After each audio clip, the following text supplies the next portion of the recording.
1 minute? That's the Bitcoin 15-minute time frame. Ah, okay. It's a 15-minute chart. Yeah, because my 1 minute doesn't look like that. So I'm going to go back to the NAS. And, Oh, I was looking at the Bitcoin 15-minute, but you switch. There's a gap on the 15-minute. That price came right back into it. On Bitcoin? Yeah. At this point here? At the low. No, at the low. At the low. Down. Yes. Oh, I see. Yes, yeah. I think I have that marked off. Yeah. Well, no, I don't. Actually, I've got a gap marked off down here. But yeah, there are gaps down here that they came back into. So I don't know if there is a case for them to continue up, because that move from the 15-minute looks to be a strong move from that gap. So yeah, I've got a 4-hour gap, and we came into the 4-hour gap as well. We've touched that 4-hour gap. So that's what I've got marked off, is that 4-hour gap.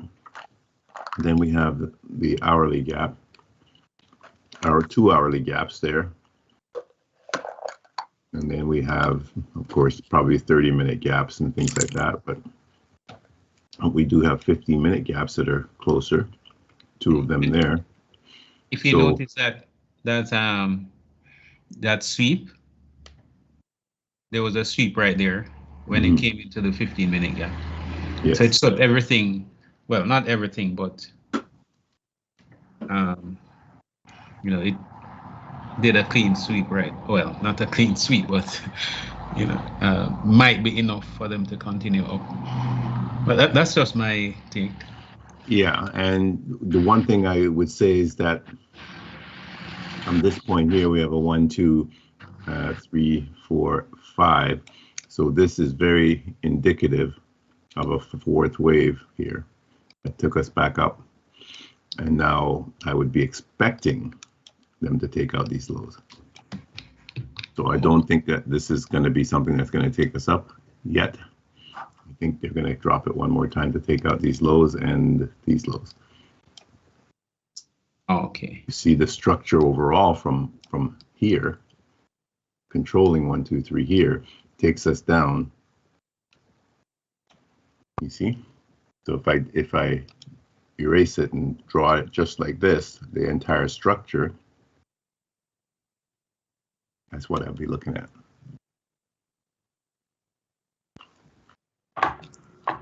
If that makes sense to you.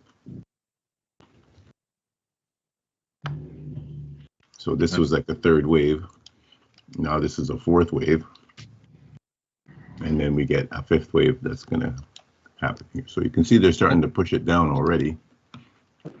Is it because they didn't take out that high there in the middle? Why you? No, just because of the structure itself. Because I've got a 1, 2 here, 3, 4, 5. So if this is 5 at this point, then this will be 3 or 3, right? And so then this would be an A, B, C, D, E type move. 1, 2, 3, 4, 5. And now I'd be looking for them to come back down and take out our 3. So okay. They can be very good at manipulating the charts. And this is one of those times. Remember yesterday, Marquis was asking me about gold. And I think he had in his mind that gold was going to, we were looking on the hourly, I believe, and I was saying to him that my thought was at this point, I think it was here, that we were heading down first. But I don't know if he was more inclined to think that we were going to go up, but they really play it and make it look like it's going to do. And again, that's why you get buyers and sellers, right? But they did drop it down. So the buyers and sellers being manipulated all the time. So they're very good at it.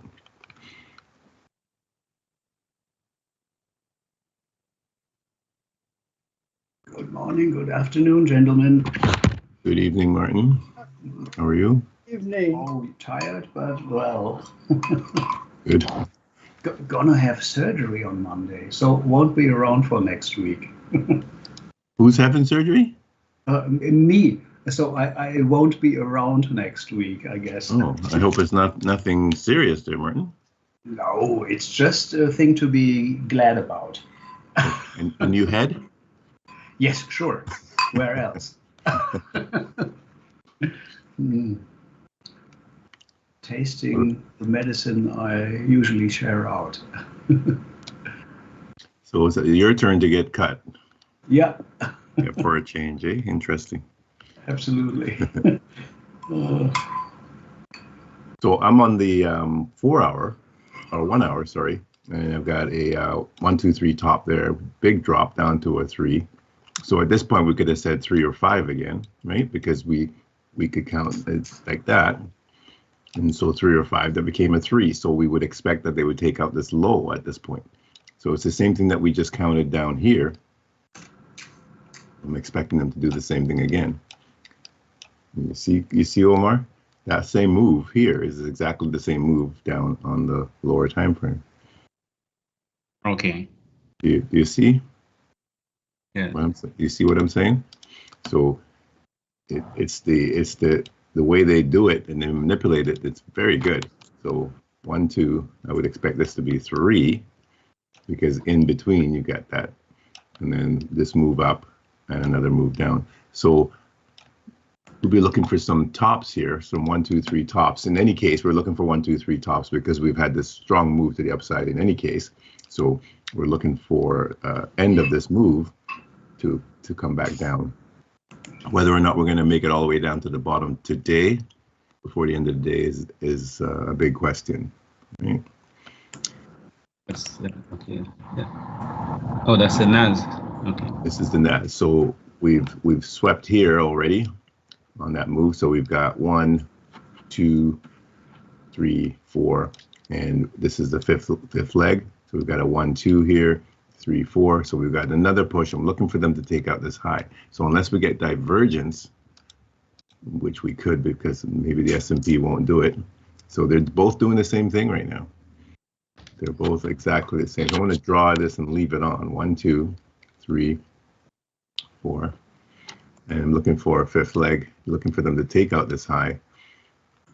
Yeah, as usually happens on a Friday, they like to end on the positive mode. It's been negative all morning, really. And then sort of a down move this morning. So here's NAS and S&P, both look exactly the same. So I'm looking for one more push to take out these highs. Let's see how Bitcoin looks compared to these guys now. Almost identical chart. See, doing almost the exact same thing. So we're looking for one more push to take out the highs here, and then we can come back down. So you can see on the Bitcoin here, I've got a 1, 2, 3. We're in 4. So I'm looking for one more push here to take out this high and to take out this high. Then I'd be looking for my 1, 2, 3 top, which would give us head and shoulders to come back down. So I think that's what they're doing. But again, you know, all hearsay, could be wrong, but that's it looks pretty good at this point. That's what they're doing.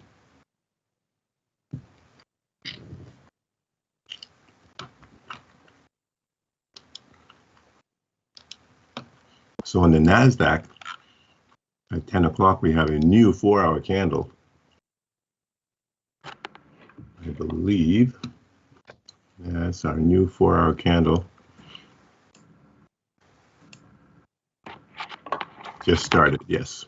So this was at 1 o'clock candle. I keep saying 10 o'clock because it's my time, but 1 o'clock Eastern, this candle, this new green candle opened.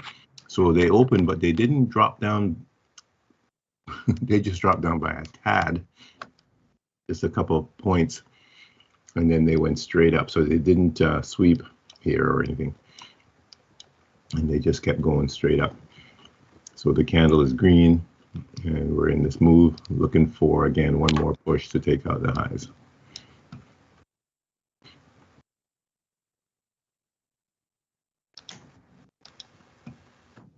So since we have a weak US dollar, the same thing like yesterday, weak US dollar, we have strong Aussie.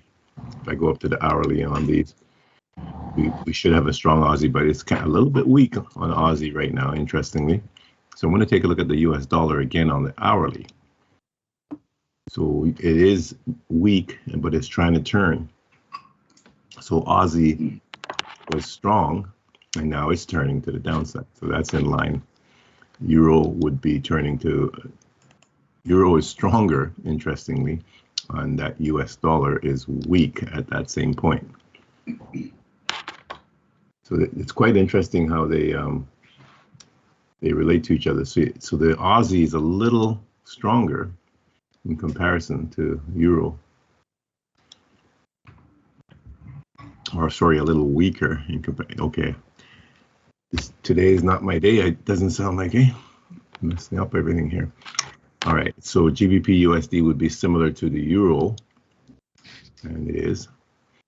And then we have NASDAQ would be our New Zealand dollar. Okay, I need to go back to bed. New Zealand dollar is also weak. Then we have USD CAD, very strong in comparison to the US dollar. USD Swiss, trying to turn. USD JPY, trying to turn. Nice 1, 2, 3 bottom on USD JPY right there. And we looked at gold. Oil is strong.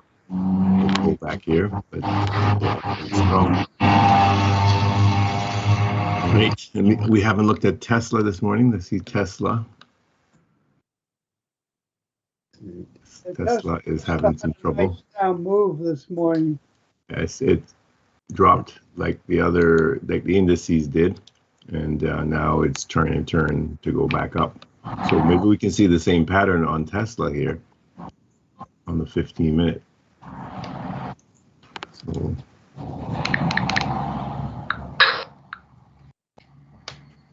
So is this enough for them to come back up to this area and turn this back down? Possibly. We've got a 1, 2, 3 here, and we've dropped. So I would be again looking for a retrace here. So what's causing the markets to drop so much? Is my question. Trump. Everybody's blaming Trump for everything, eh? Yeah, I think the tariffs and the other thing I was seeing, Robert Kennedy in the paper with the health services.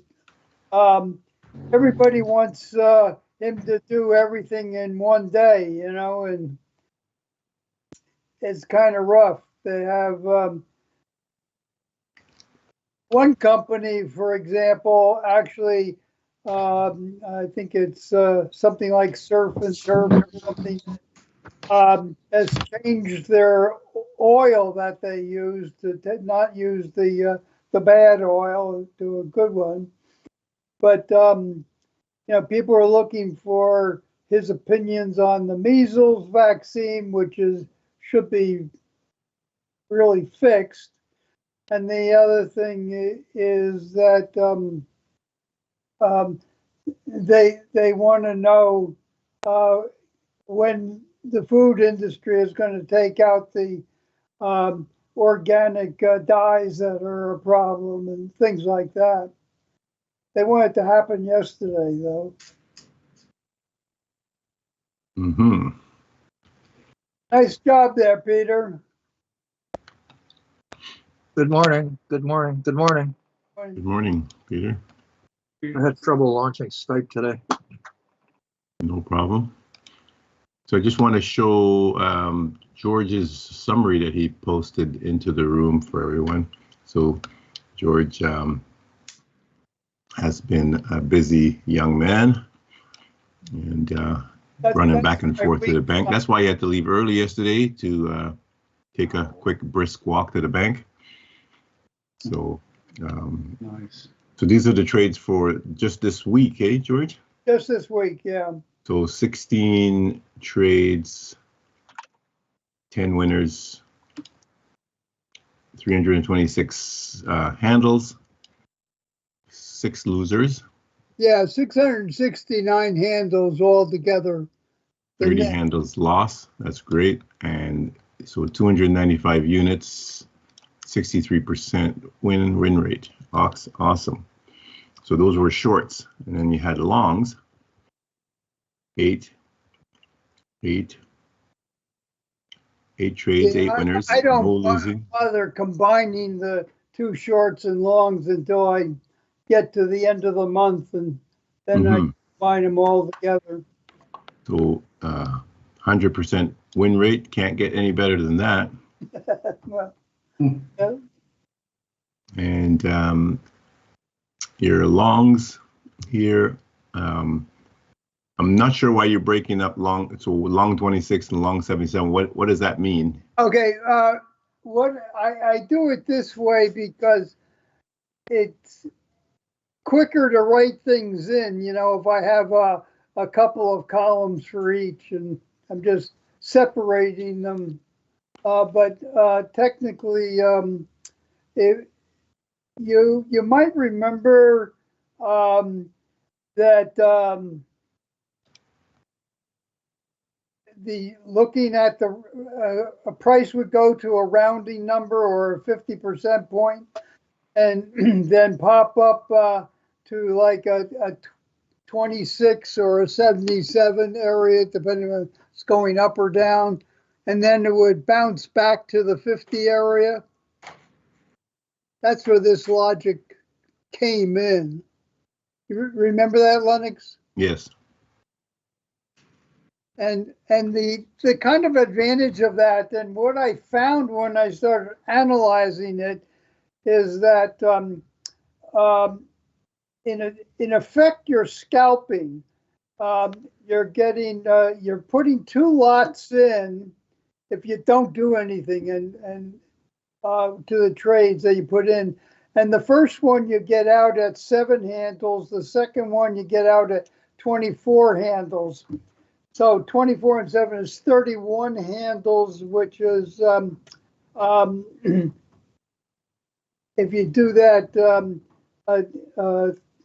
31 handles, that's equivalent to $620 a day. And if you do that 5 days a week, you know, that's not bad. You have a darn nice kitty put together. Yes. And if you're able to double that, you obviously get double that. So yes, it doesn't take much before a year's winning is well over. Well, you can get $250,000 a year out of that thing. Yeah, that's great. Almost just scalping. And what I've done is I'm using the 1, 2, 3 method. So I will open up my limits to my 1, 2, 3 levels that I calculate from Fibonacci, and that does a handsome job for me. I mean, usually in a day, well, it looks like I've been averaging 300 to 400 handles a day. Some cases, but it's I've been taking it a little bit easier with this past couple of weeks, but 300 handles for the week still is a nice trade. Yes, indeed. Very good results, George. $grand.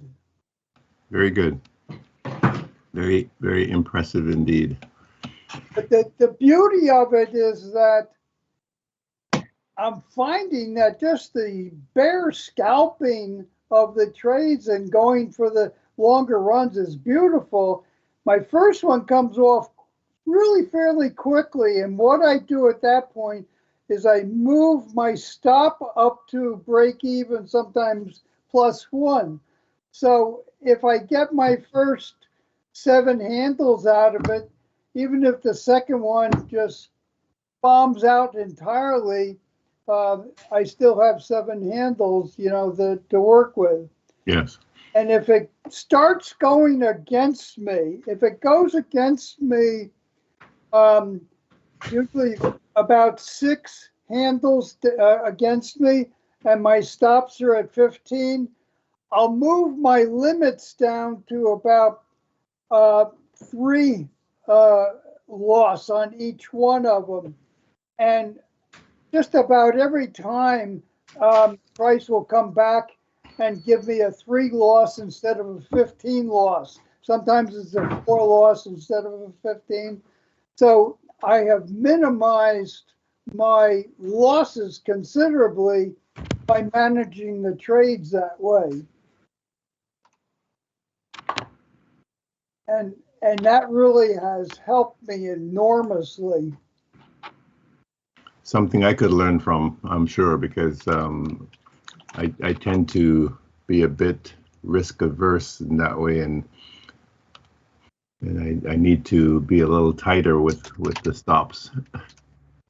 So, well, I mean, the problem, okay, yeah, that's a good question, because as you know, I keep track of the 5 ATR because especially 9:30 to 10 o'clock, the ATR jumps up to well, today was in the 30s, the 40s, etc., and it goes as high as 60.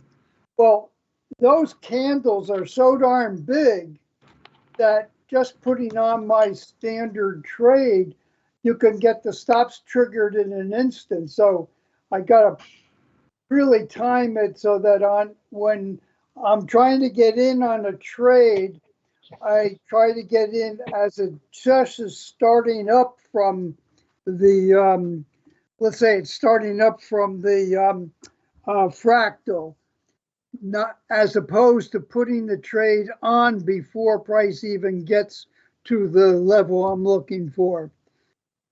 And that way I minimize any losses from a quick move down.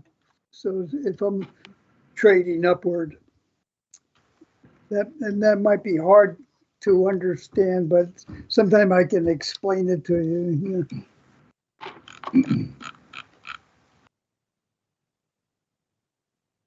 I trade using an active trader, and when you see the movement of the buys and the sells, you see what I mean rather quickly with that kind of a situation. Because right now it's a good time to trade because the ATR is relatively low at this point. About 25 right now. well, we're in quite of a lull state right now, and you can see this big move up at from the around noon has basically just stopped. So the structure that I'm seeing overall here is this is on the NAS. On the 1 minute, we've got this very strong move up, pull back, a finishing run here. So I was looking for, like I said, one more push to take out the highs. They did do that, but they just did it by a tad. So I'm surprised at that. I thought we'd go a little higher than that, and we still could, I suppose. But they did sweep at that point. Well, you have to remember they've come down and they actually hit a new low, 1970 766, which is going to be a higher number, slightly higher number on your system. But that takes us back pretty darn far as to a low of last year. I don't have it marked here, but I can figure it out.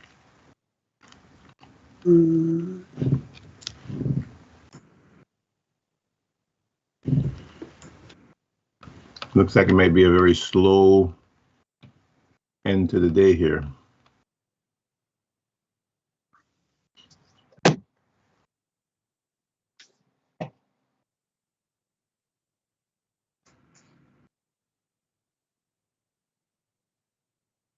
Yeah, our next level down really for the NASDAQ is somewhere, it goes back to around September 19th of last year. And well, on my system, that number would be 530, call it. But on yours, it would be slightly higher. So this thing has really bounced down a lot.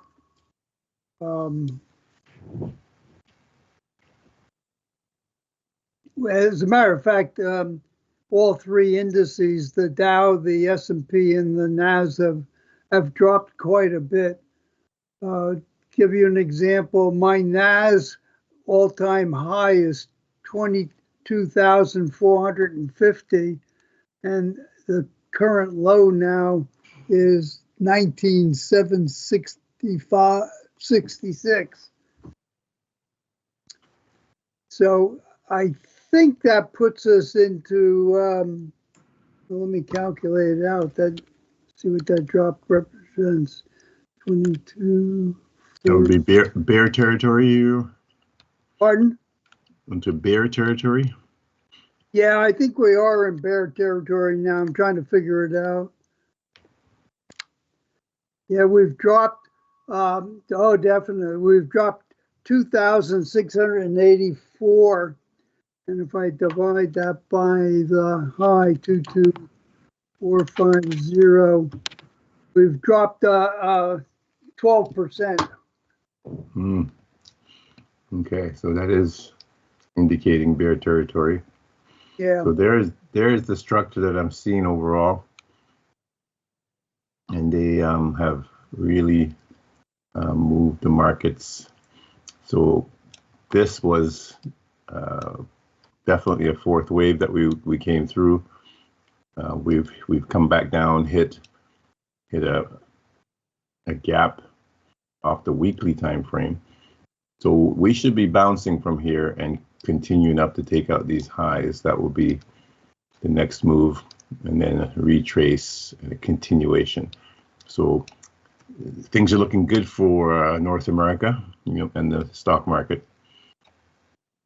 Once we it's not going to occur in a couple of days. That's going to no, it's not going to occur in a couple of days, but could be by the end of the month here. We just started March, so we could have a very strong March overall. A lot of this is going to depend upon the global news. For example, if the Ukraine war continues on, it's not going to be boding good for the market, I would think. I think people are looking for that war to get over with. Although the comments out of Europe, I'm not too certain what they have in mind. Maybe Martin has a better idea of that. Oh, send them to the madhouse straight away. All of them. It's a travesty, those guys. Martin, you're of age. You should be at the front lines right now. Who are you talking about? Even on Swiss bridges, Ukraine flags are flown. You can't believe it.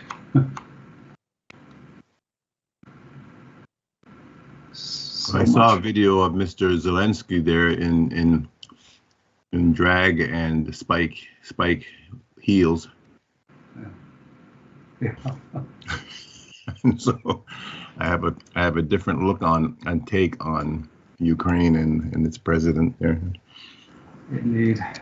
That was a bit scary. All right, so here we go. We're taking out the highs again. Yep. So that's what I would be figuring, that we would be assaulting these highs. So we're just chopping. We were just chopping here, and now they're going back up. So we could come back down again, perhaps, but this could be it as well.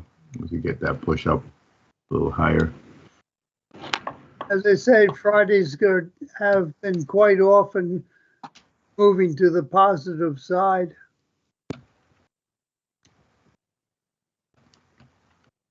But this current high is obviously far from the all-time high.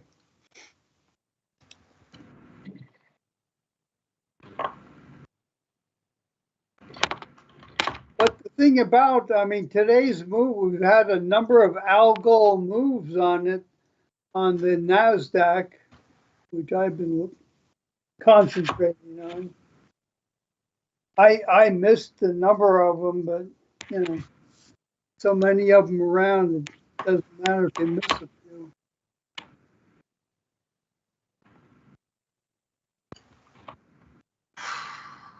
You just have to be careful of news times or Trump speaking at the wrong time. But that's what stops are for.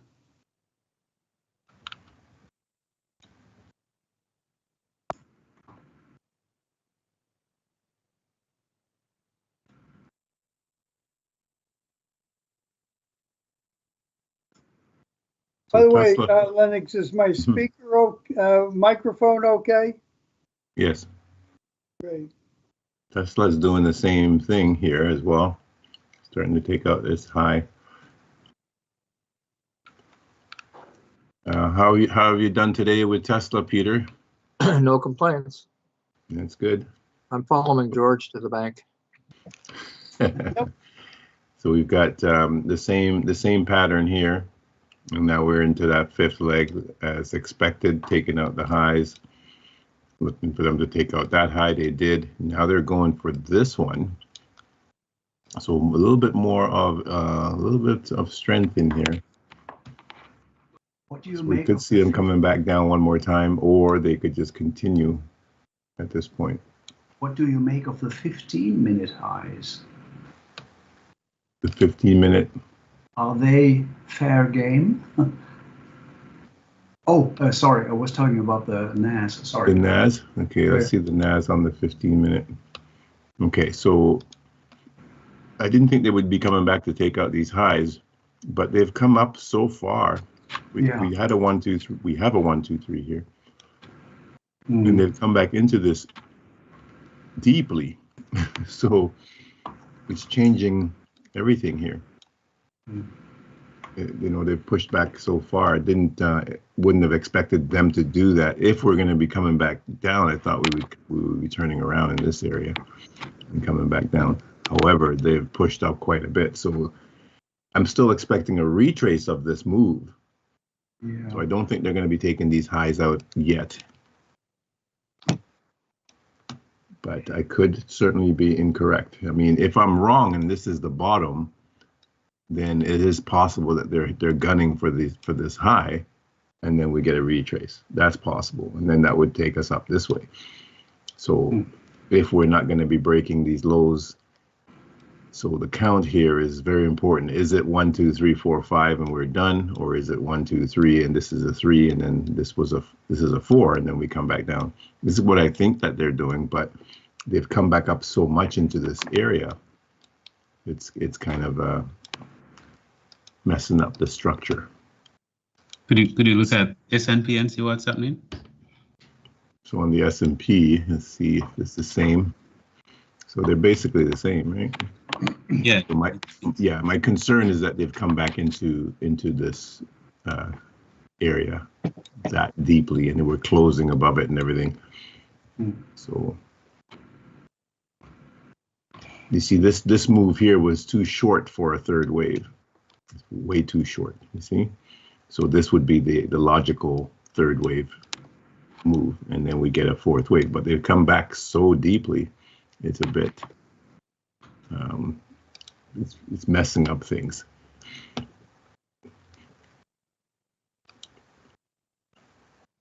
So I'm still looking for a turnaround up here to come back, because we still have to retrace this move in any case. Yeah, I'm looking for at least a 50% retrace. So we have an opportunity to get in and catch a little bit of a ride down. And let's say they come back down and take out these equal lows here. That would be a nice drop, right? So I can mark off, let me go back to the NAS, I can mark off a 50%. If this is the top, this could be the top now. We've swept these highs, and so we could be at the top. If I mark off where 50% is on this move, then we're coming back into this. That you're marking it off into this area here. Or before, or what? I'm sorry. I'm asking, what is that 50% of the 3-4 hour candles, or what? 50% of this entire move. Oh, okay, yeah. That's our normal method. Okay. Mm-hmm. Thank you. No problem. So 50% takes us back to this area. So we would expect them to take out this equal low. So we just need a 1, 2, 3 up here to take a ride back down. So you see the same thing for Tesla, Lennox? Let's see if Tesla is doing, should be doing the same thing. Yes, it is. So I do have a 1, 2, 3 here, and we've got this move. So I would expect one more push to take out the highs. Will they do that? Maybe, maybe not, right? So we'll see if they do go back up one more time. S&P is the same. NASDAQ is the same. So I would expect one more push to take out the highs. Or otherwise, we'll have some divergence. Or a 1, 2, 3 top. Yeah, or we'll get a divergence, some divergence with each of the indices and Tesla at this point. So we've been patient so far, so we'll just keep being patient. It was possible to trade this move, but yeah, I just wanted to wait for the move to the top. Let's see if we get one more push to take out the highs. That'll give us our structure. And then we look for a 1, 2, 3 top then to come down.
So the market this spreadsheet. I'm sorry. This spreadsheet was George and I were working on to get my results from TradingView, and I was this is not the complete. So this is got one of them right, but so I've got the new one now. So I'm going to have to put that together this weekend here. But getting the results from TradingView and so forth, quite the chore. Sorry, Peter, what were you saying? So the market makers are quite familiar with Elliott wave. I would think so. Yeah, they're very familiar with every possible, with everybody, with all this stuff. They're very familiar with you know. Okay, what's going on here? What's this?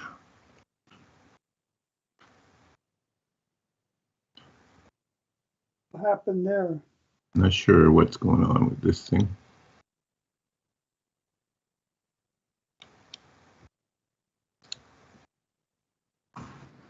They took out the high on the NAS. I don't know what that is. Oh, still no 1, 2, 3 top there. What's that? It's something here. I'm not sure what that is. Let's see if I close it, if it's okay. Oh. Okay, what the heck is this? Pertinent advertising. Huh, it doesn't move. Just the thing we need now. What is this? I'm not sure what that is. Never seen this before. And it doesn't, it's taken, oh. Oh my. Okay, so we have gone back up one more time as expected. So it's nice when they do what you expect them to do, right? So not taking it up by much here. You see the S&P. I think they're going to go up a little higher. Yeah, we're going to go a little higher because you can see at that point that we're in a fourth wave. We're going to go one more time.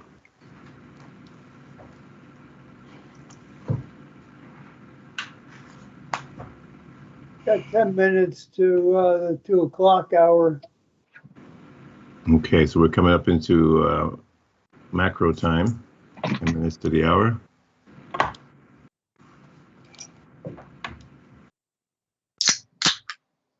So expecting one more push to take out the highs possibly here. The 5-minute highs or? On the 1 minute time frame. One more push. So if they don't take that high out, then what we're looking for is a breach of this low here to take us down.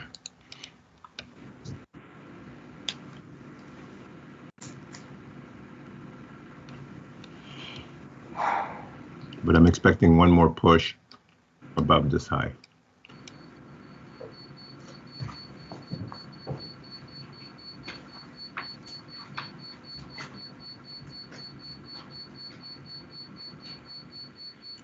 So that does take us up quite a ways when we go up on looking at this. We've come way back into this 1, 2, 3 here. So it's not an impulse wave, essentially. That's what it's telling us. It's more of a diagonal type affair. Some kind of move like that. You see, so we can still come down and take out the lows. The megaphone effect. Megaphone, indeed, megaphone. So we're just not getting an impulse wave. An impulse wave would have stopped us in this area and turned us back down here.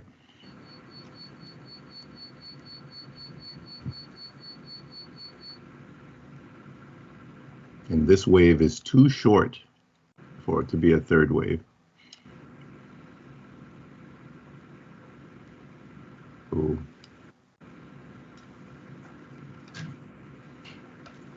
all right, so Bitcoin spiked above the highs. So it's interesting how Bitcoin did it. Let me just, okay, so there's NAS doing it now.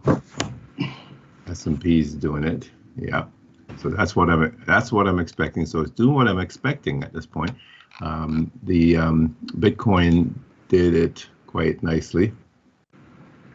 So now we can see the structure. from here, where when we were here, expecting them to take out this high one more time. So that's what they've done.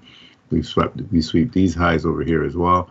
So there are no sellers up here anymore, except for the higher highs over to the left.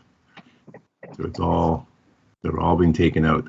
So we need to come back down now and take out these equal lows right here and create a 1, 2, 3 top to come back down. So that's what we'll be looking for at this point. Will we get it? That's going to be the question.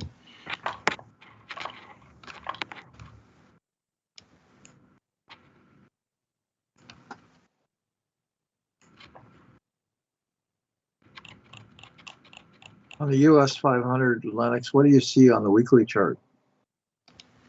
S&P 500 weekly. Okay, same thing like the NAS. We came up. Let me just go back a little bit here. So it's been quite a run, but just looking at it from this low, we've had a 1-2 here, move it up into this fourth wave chop, come back down, taking out those lows. So the expectation would be that we would continue up again, make a 1-2 here to continue the move. So something like that. Okay, thanks. Yeah.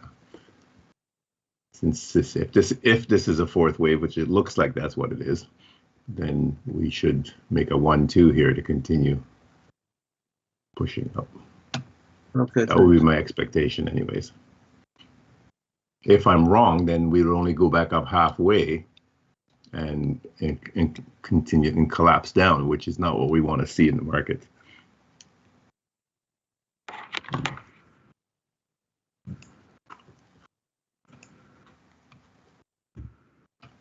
That would be a nasty. If we were to come back and break this low again, that would be pretty nasty.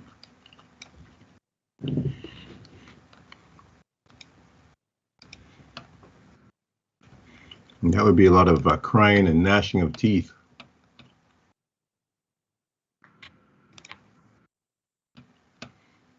Okay, so we really took that high out, eh? Wow. So like I was saying, it was possible play here to the upside when we saw this, but because we were so high, not such a great idea to be buying up here, but you could still do it if you wanted to quickly take some profits off. But the big play is back to the downside if we can get something setting up here.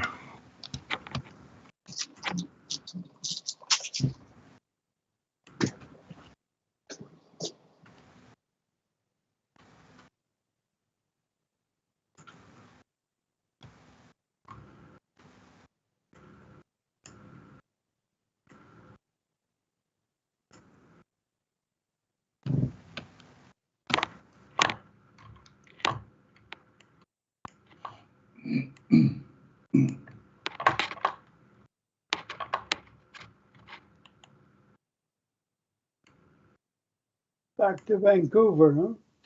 Yeah, just some really interesting architecture in Vancouver. Yeah, it's quite a treat to visit and see what they put up next, and very interesting. The modern, in comparison to Zurich, which was, so this is so different. It's very interesting.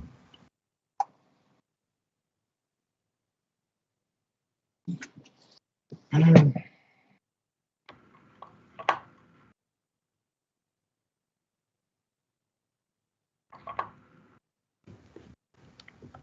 I can move my line to here. I want to see them break this low.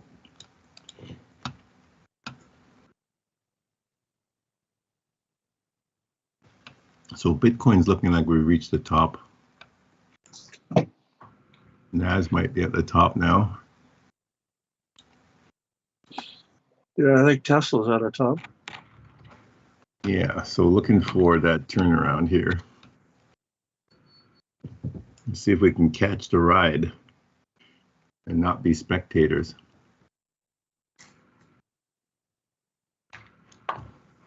Fasten your seatbelt. The dynamics have turned north, though, so it may be a smaller ride down rather than a steep one. The top point is resting on my 50% standard regression line.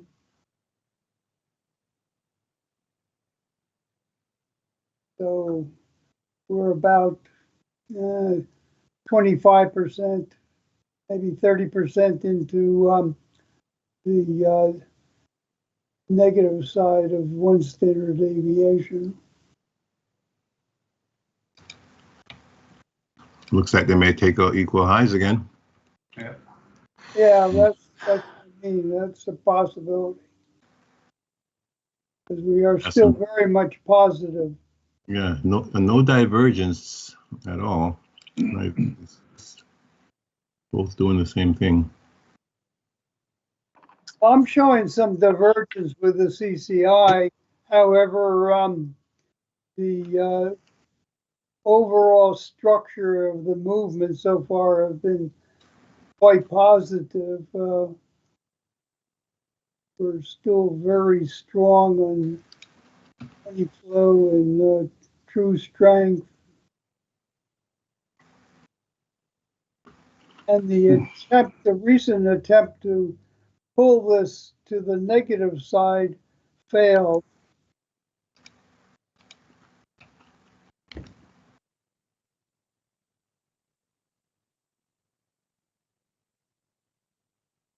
Well, I'm not expecting a huge upward move, just a sort of a minimal one. We're coming into algo time, 1 minute. Less than 20 seconds, really. And the algo will kick in. So we'll see if we get an algo move back to the downside here. That'll be interesting to see if we do get a decent algo move down.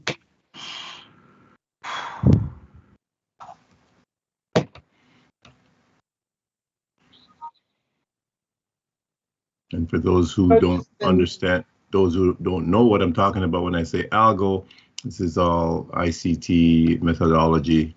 He refers to three algos that run each day, one at 10 Eastern, one at 2 Eastern, and one at 3 a.m. Eastern. And if you look at Lennox's chart way on the left, the going up move is definitely what you would call an algo move. And it looks like the one before it is a down move, and that's an algo move too.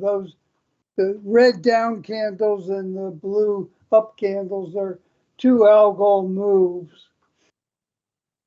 They're quick, distinct, and very much linear, or parabolic is probably a better way of calling it. Yeah, pretty steep. So we're still climbing here. It's just amazing. We've gone up so far, so we've come quite a ways up into this area here. Amazing that we've come so far up. So we're into the wicks. Very much at the end of this move, I would think now. So, and still pushing up. S&P doing the same, so I think Tesla would be doing the same. Yeah, so well, Tesla has another push. There's nothing that says, correct me if I'm wrong, Lennox, there's nothing that says that the current 4-hour candle can't exceed the other two candles. Well, they could take out the previous 4-hour candle. That's a definite possibility. So we could just continue going here. I mean, it looks relentless at this point. It doesn't want to seem to turn at all. So they could be heading to take out that high. So where is that high? That one is right here. So that is a possibility that they're heading to take that high out. So everything, what we're expecting might not occur right yet.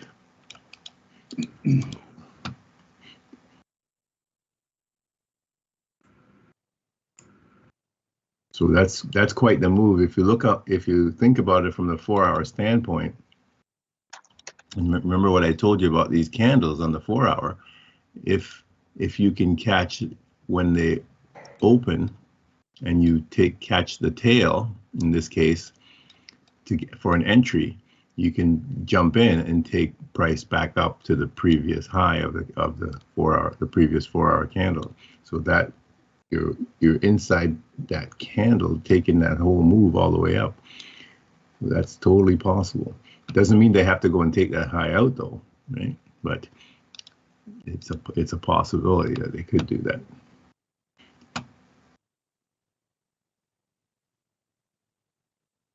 So that's quite the ride from that entry. I mean, I came on right at 1 o'clock.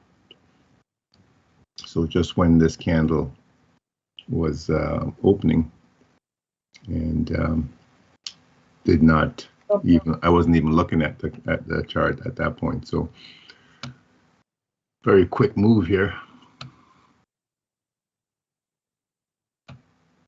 So not too far away from the high. We're getting some weakness in Tesla right now.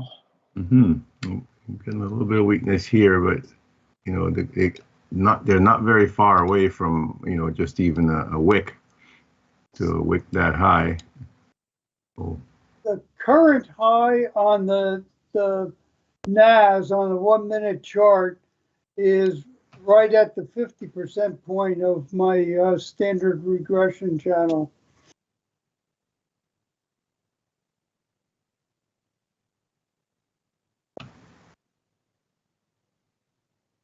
That's a 120 bar regression channel.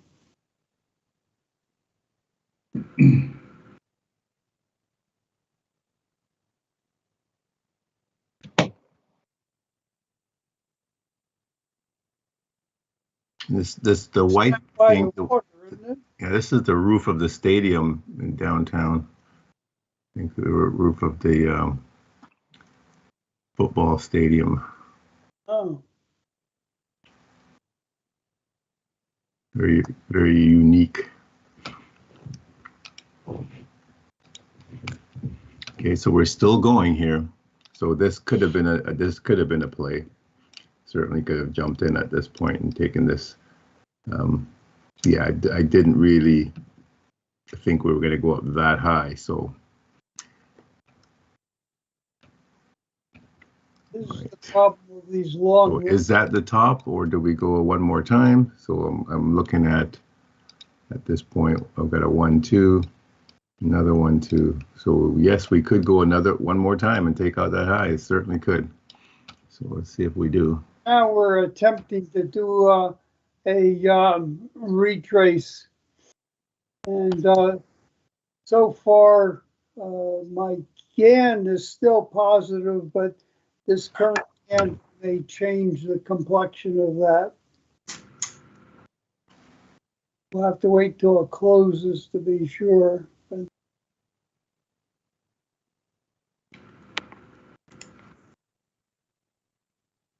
right now it's looking like it wants to turn down, but again, the candle still is not finished. Oh, well, Bitcoin is giving me the first sign that we're turning. So Bitcoin has broken that low. So that's what we would want to see there. I'm sorry. We did finish on this one, and we are now negative GAN candle.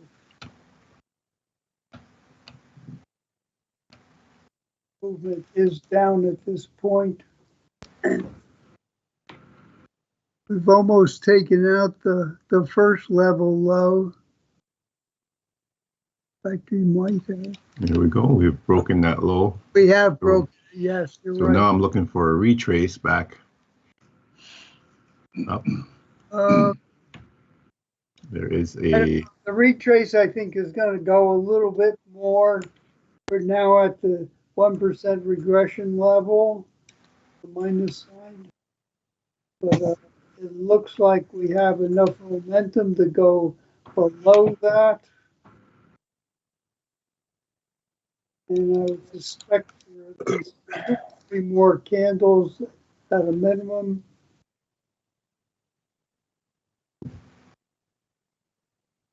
so I've got a gap here. I've got an inverted gap higher. So if I get to the gap, I'll take this sell here. But it is possible for them to go higher as well, but we'll take the sell in this gap here. So let me get my trigger finger ready. You see the same thing on Tesla, Lennox?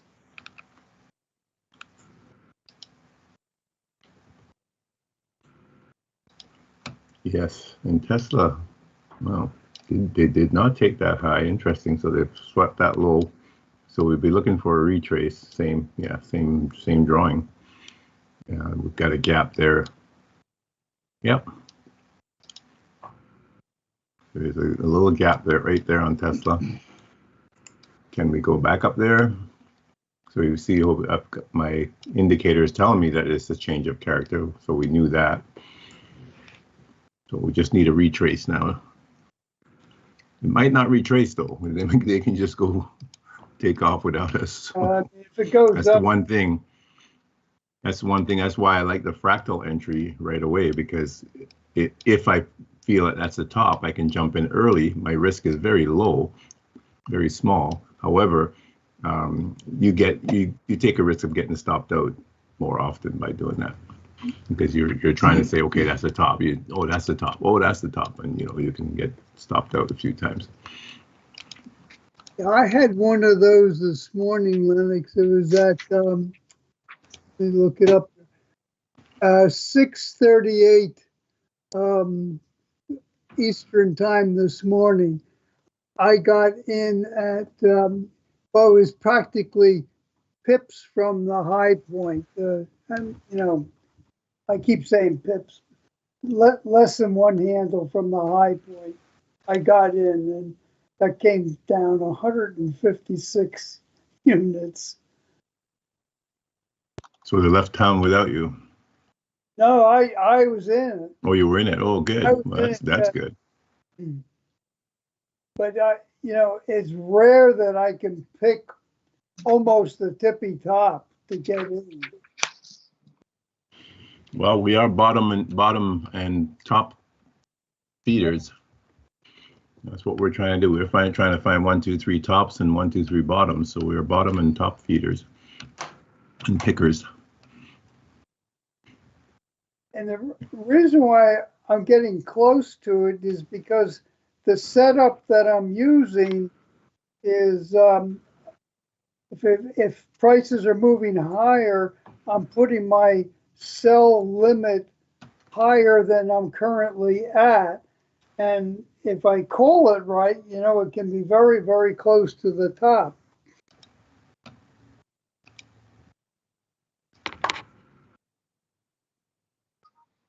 That's kind of the neat thing about using that kind of a logic. I have not been using market orders at all for my method. I'm right into that gap now, so I can take the trade here, or I can wait for a little bit more push to the upside, but I might be nickel and diming myself out of a trade. So I'm going to take the trade at this point. My stop might be a little farther away than I would have liked, but. Okay, we're at the point now on the NAS where my turbo CCI is attempting to pull the regular CCI over to make it positive. It has not done it yet, so we're going to be playing around at this level for maybe a couple of candles.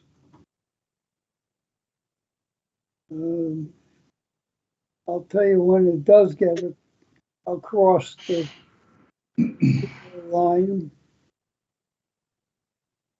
The big boys are up high enough that I do have a question if they're going to try to just take it up enough so that they can run it down, which would be in keeping with the 2 o'clock down owl goal. That's what we have to watch out for. Okay, we're still negative. I only have a half a check mark. And the regular CCI is struggling to get above the 0 line at this point. So they're going up to my inverted gap. Interesting. So I'm going to add another contract here. I'm going to say that they're not going to go through. Right now I mean they're giving it a good old college try. I'm going to put my stops right above the high here. So if I'm wrong, I get taken out at the highs.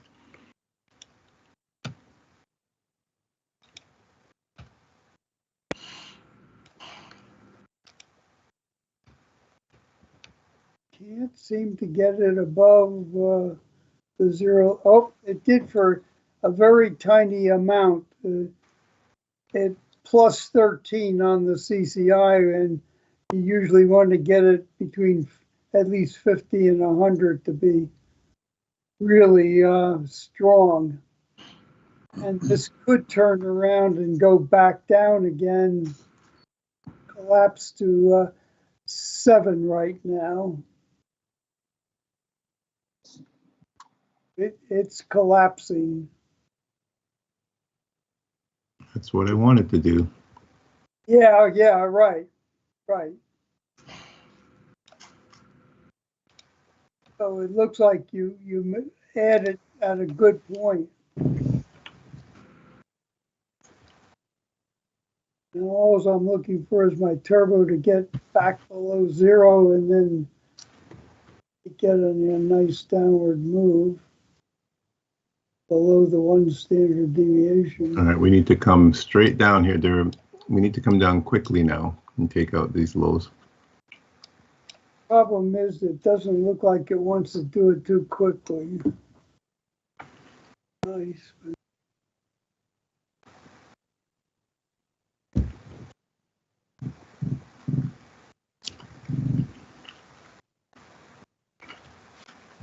We're still negative on the GAN side.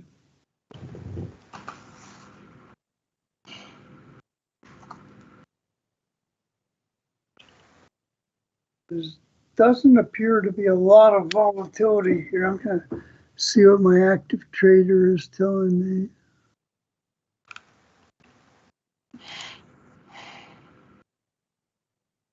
There's about 2,000 shares available at this point, so that's not too skimpy.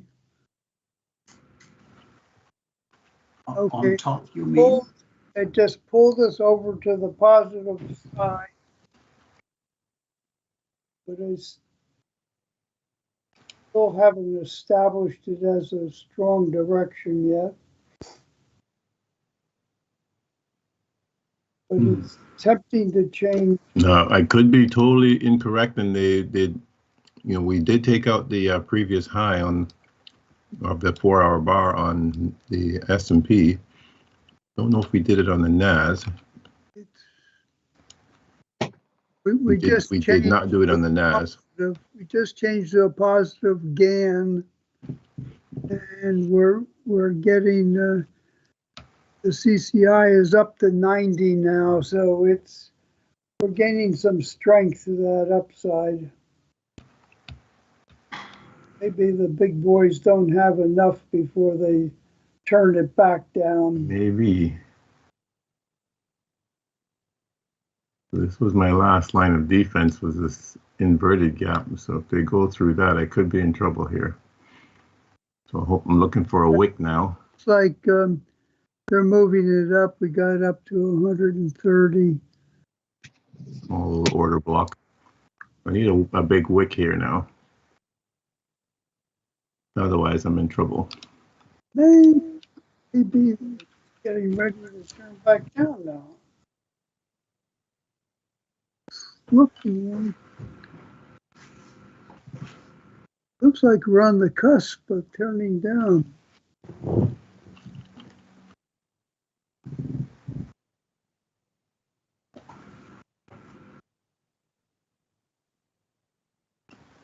Need a big red candle here. Yeah, you do. We're at kind of a point where they're not sure if they want to get more lots or just let it go down. But Bitcoin's going the right way right now. turning down. They reached 106 at this point. So I went into Bitcoin as well. Bitcoin's doing it correctly. So I'm making some nice profits there on Bitcoin. I'm going to take something off. Ready? Looks like we're beginning to get that turn that you're looking for. I just need to see the NAS Turbo is heading down first. It's trying to do the pull. same thing here.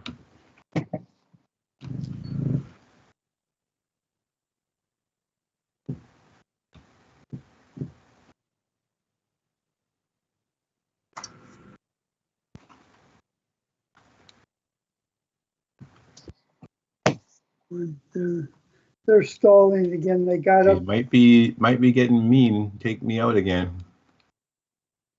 One time. That's just incredible that they would do that. But especially after we get a change of character, we should just be coming back down here. But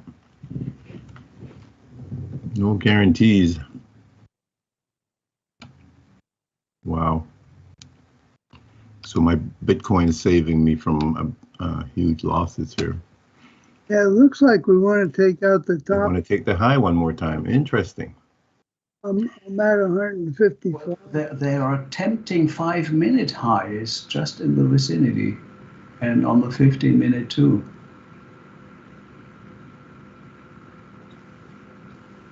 So they've swept it, and I'm dead. So Bitcoin's saving me. Bitcoin's doing what I'm expecting it to do, but these guys are not. So quite interesting.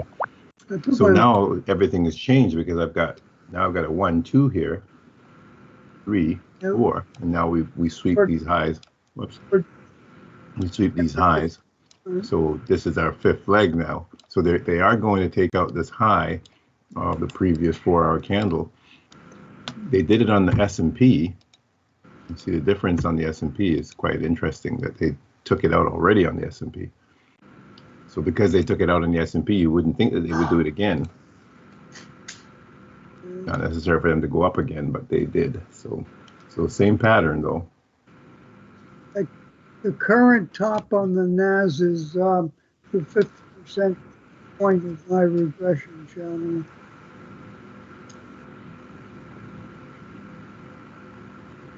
And it's trying to decide whether it wants to turn around or not.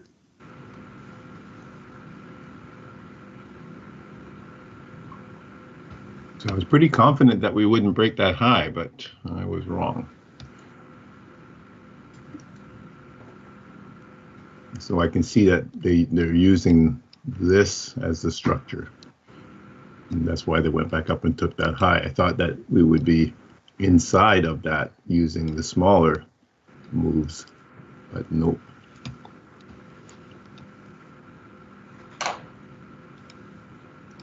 All right, so Bitcoin's still pointing the right direction, down.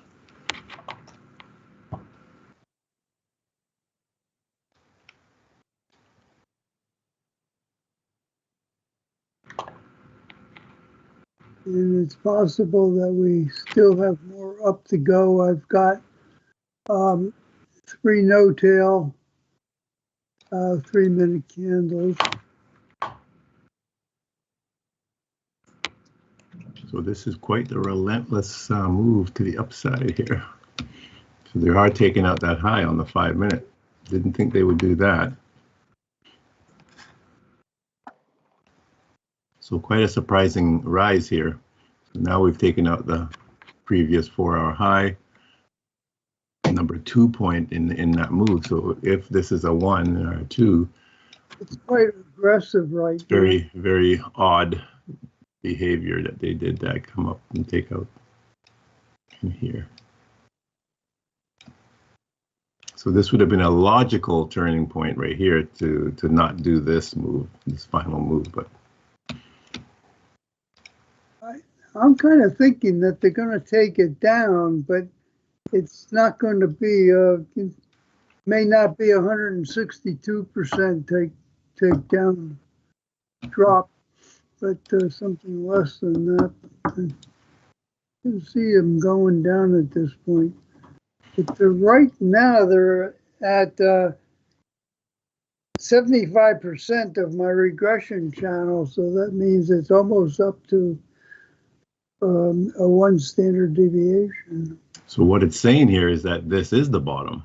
So this, we can call this the bottom because they've come all the way back up through our 1, 2. And so this was 5 waves down and they're complete. And then this move is our first wave. So we're still looking for a retrace no matter what, but right. That's so now, and then we'll be getting this move rather than them coming back down to take out the lows.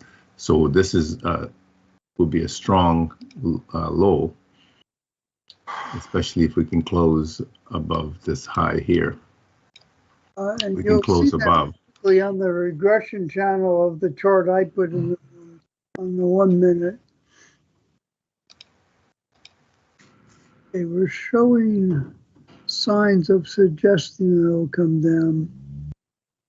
That thick, lighter green on my chart is the VWAP, which is volume weighted average. And that was started up at 9:30 rather than one that's continuous. And it stops at 4 o'clock.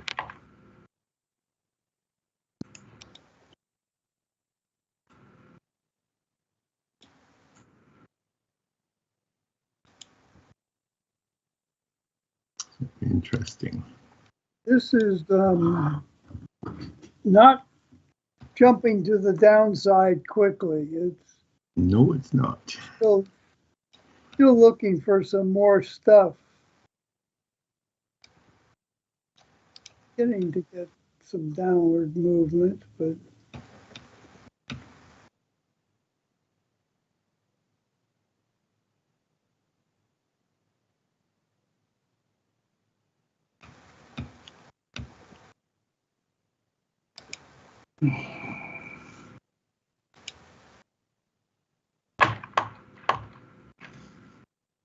what was the name of that building, Peter, that we held the meeting in when I was out there? The Sheraton Wall Center. Yeah, the last picture reminded me of that building. Yeah, it's a similar type structure. 2, 3, 4. There's a new building across the street from the Sheraton Wall Center, George, that's futuristic. Uh-huh. Mm-hmm. Yeah, I saw when they were Circular building that. It was quite unique. I've got circular pictures of it motion, in the spiral. building state. Back to our 50% level of the regression channel. I'm So still it looking for a looks like turnaround here. So pick- we've missed up the enough lots. opportunity for a move to the upside. So looking for a turnaround still.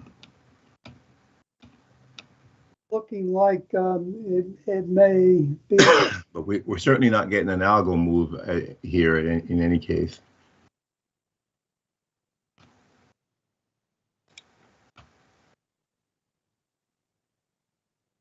I do have at this point bear divergence with CCI.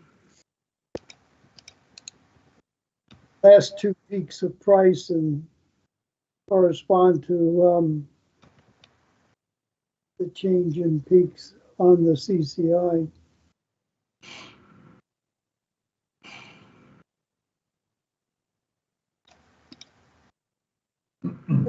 money flow turning down, but it's if they feel that they need some more, they will halt the upper movement and grab onto what they want to grab on to. They could go one more time. They could. Yeah, 'Cause looks like it's one more time. they might just do that one more time here. Let's see if they do. See how S&P looks. Let's see if we're getting any kind of divergence. No, same thing. So we could go one more time to take out the highs. Either that or we'll form a 1, 2, 3 top. Yes. So Tesla has done it a little differently. Tesla's already swept the highs and it's given us 5 waves like that. So we've broken this low. So this could be it for Tesla now. We could be coming down right away on Tesla. They don't need to go back and take this high anymore because they've already swept right here. So that's possible that they're done. Okay, this giving us the 5 waves, whereas the S&P has not. It's just straight. And so we would want to see one more leg go up possibly here. So that would be in line with Tesla's retrace. So breach, the drop, a retrace back into this gap. That would present a sell at that point for Tesla.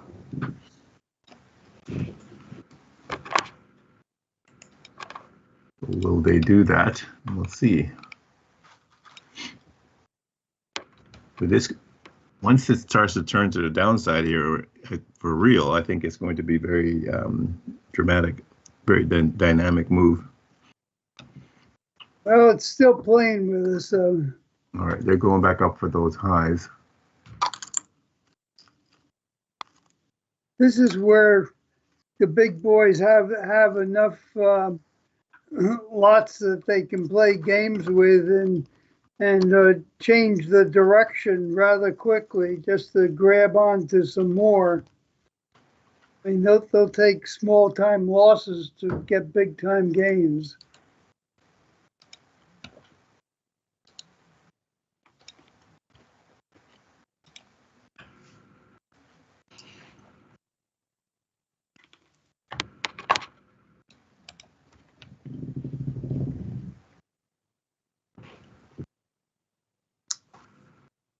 Bitcoin is way ahead of the NAS. Mm-hmm.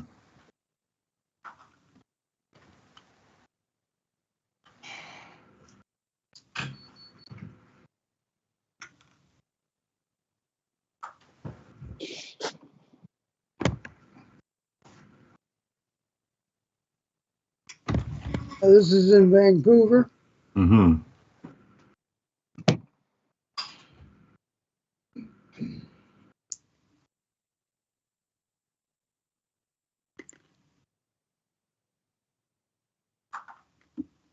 Look at that, they're going up again.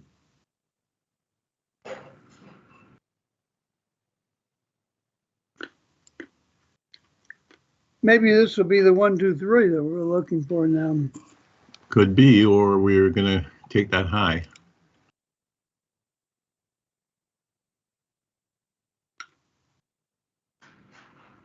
I'm rooting for the 1, 2, 3, but It's long overdue. it's possible. I want to see them do the structure properly.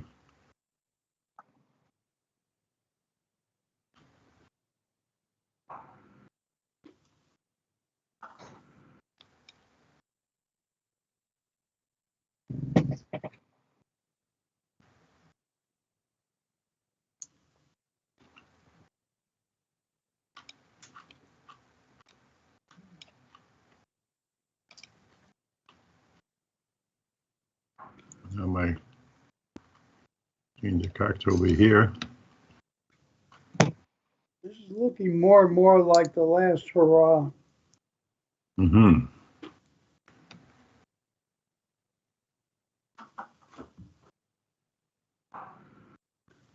but I've been fooled many times. Looks like it's going to take out that top first.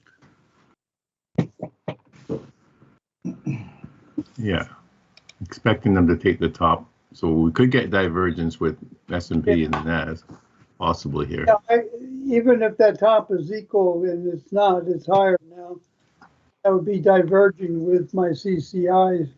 Yeah, we're getting a little bit of divergence right now, so see if it holds. I think we have a 1, 2, 3 top on Tesla, Lennox. Yes, because Tesla already did the 5 waves.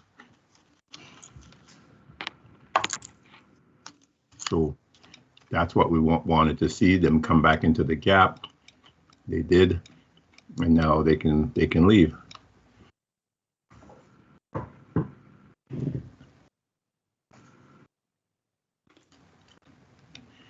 So this is perfect. 1, 2, 3, 4, 5, and the sweep all these guys out,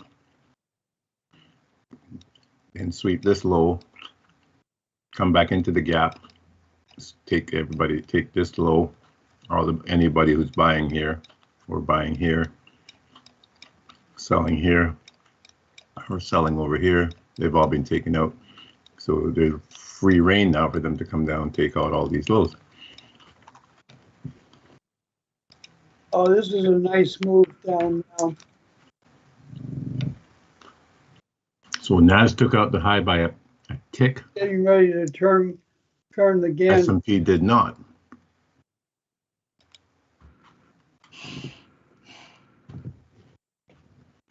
And Bitcoin's doing what I'm expecting and heading down. So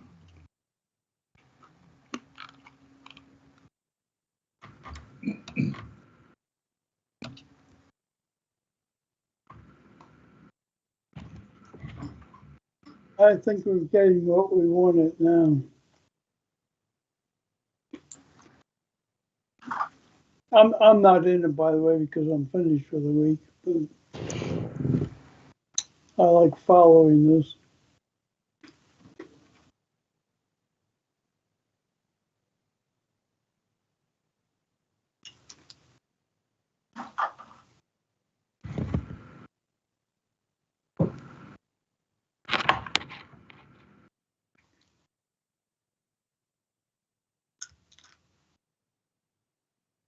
Come on, GAN, turn around.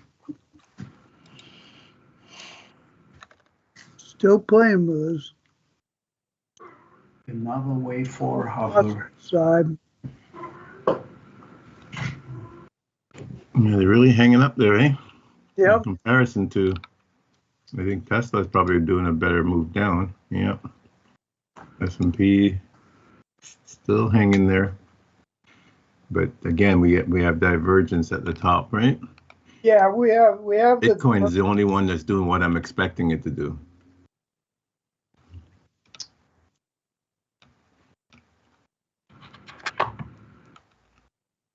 Here we come with the NAS now. So I could just sell it here and take the. I wanted to wait for the retrace and then get in, but now they might just leave without me. So after all, waiting all that, so I could have jumped in on the earlier at that point. So now they're doing what I'm expecting. But you see how Bitcoin is way, way, way ahead of everybody. Yeah. Bitcoin is just gone, which is what I was expecting here. So interesting. All right, so we're getting the break of the here now. So don't have anything to come back to.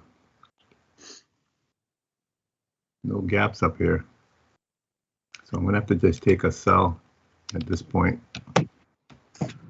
on that retrace.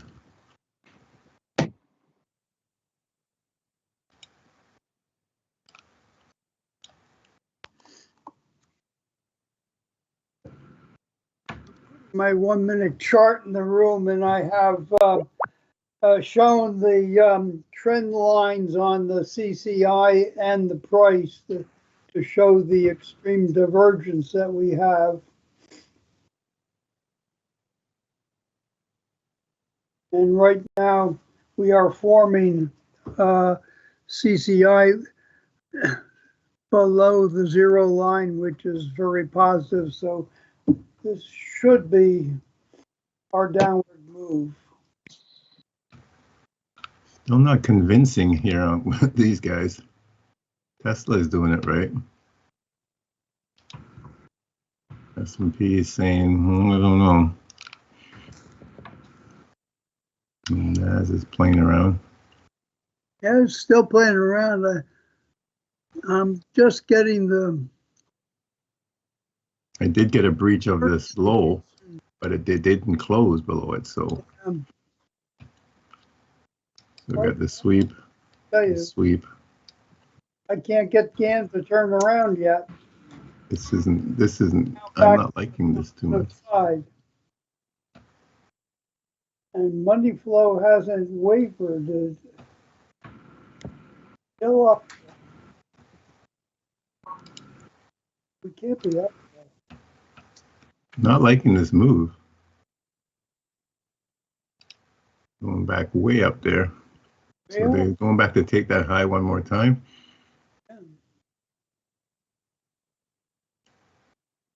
Yeah, looks like that's what they're going to do. Interesting.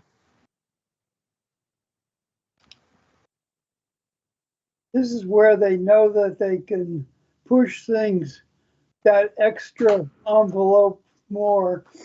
So this then would become, fourth wave.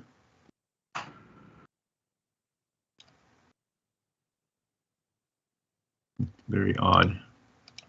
Surprised at that move here.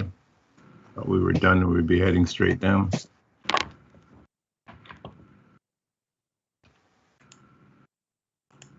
If you look at that chart I put in the room, you see that it looks like we reached the negative side and should continue on down. But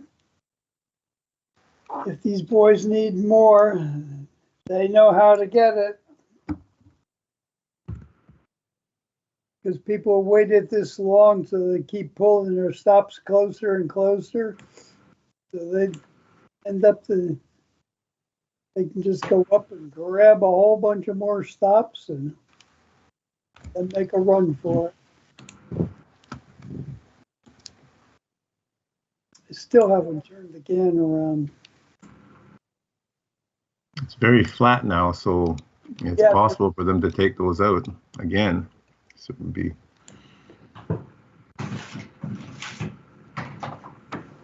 Yeah, the 1, 2, 3 top, we would be starting to count candles now to see if we're going to make our 10 candles to cancel the trade or not.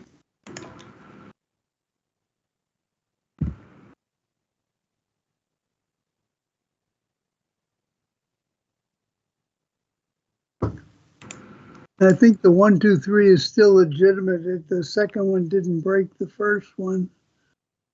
Well, Tesla is certainly doing what we thought we would be expecting here.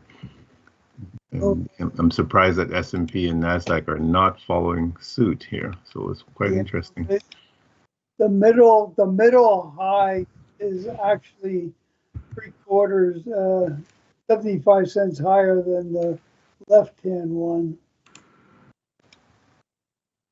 So both previous 4-hour highs have been taken with the current 4-hour candle on the NAS and the S&P. So, we need to be turning around at this point now. We need to be dropping through.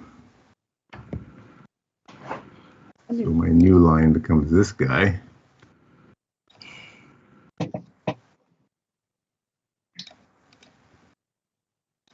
Money flow seems to be the fly in the ointment. He's holding everything up.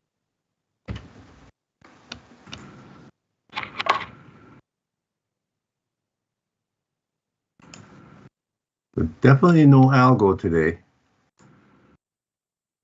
Not much of one anyways, nothing dramatic. Is this it finally? We're going to get that drop? Well, I'm hoping that at this point, I have to wait for the money flow to turn down. So this is a legitimate 1, 2, 3 still. So we just need to break this low. Yeah. And then we're good to go. So, I like Bitcoin. Bitcoin is doing a nice job, yeah. Yeah, Bitcoin is saving my bacon here and going down nicely. NASDAQ, not so much yet. Starting to slowly go now.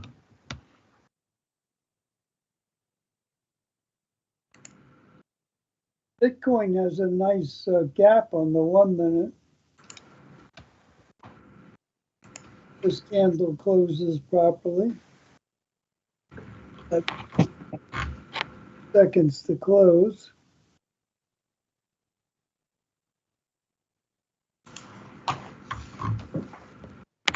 Got a nice downward movement on CCI. We're down to minus 200. And we're starting to get better turned down on the money flow, so looking good. And we have now this current candle will close and give us the first scan down. Yes, it has. There we go. Finally, eh? Took a while. I'm just going to take a partial right now so to lock that in. All right. But that was the expected, but it's taken quite a while for it to do it. So now let's see if we can continue down. I can put a stop in just above. I deliberately didn't put a stop on because just in case they spiked it up here and, to be spiteful and take you out. Uh-huh. But I was pretty confident that we should get this drop, but sometimes your confidence can be thwarted. So it's sitting right on the 50 SMA now and trying to go down to the -1 standard deviation with my regression channel. Yeah, Tesla's done quite well. So Peter, you must have done well there from 264 down to 261 already. Yeah, I took a trend line break on the 1, 2, 3 top. Excellent. So I'm glad you caught that, Peter. Getting it. Yeah. So getting a nice drop there. Yeah. I still like Bitcoin the best. And if I look on the 5 minute with Bitcoin is Bitcoin, doing a heck of a lot more. yeah. So I've got a target for the lows here for Bitcoin because it looks like Bitcoin is turning over to come all the way down.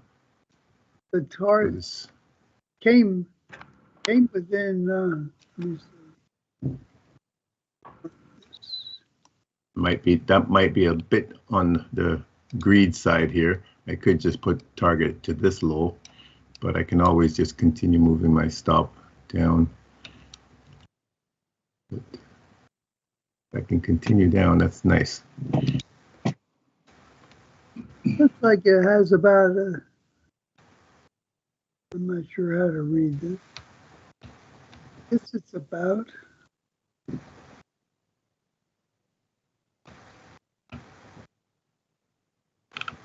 Close to about 60, 64 handles down on Bitcoin to get to that low point on the left. Which is that?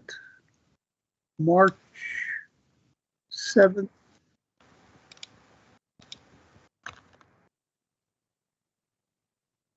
Uh, 1959 on the MT4 chart.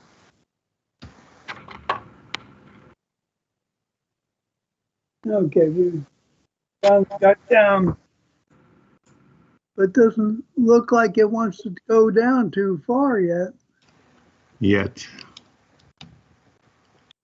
Got down to the 1 standard deviation and said, maybe I'll take a little bit of a rest. We're still going down, but. So where's my 50% now? So my 50% has changed dramatically. So it would be now down to this low here. So that would be a possible target around the 50% area.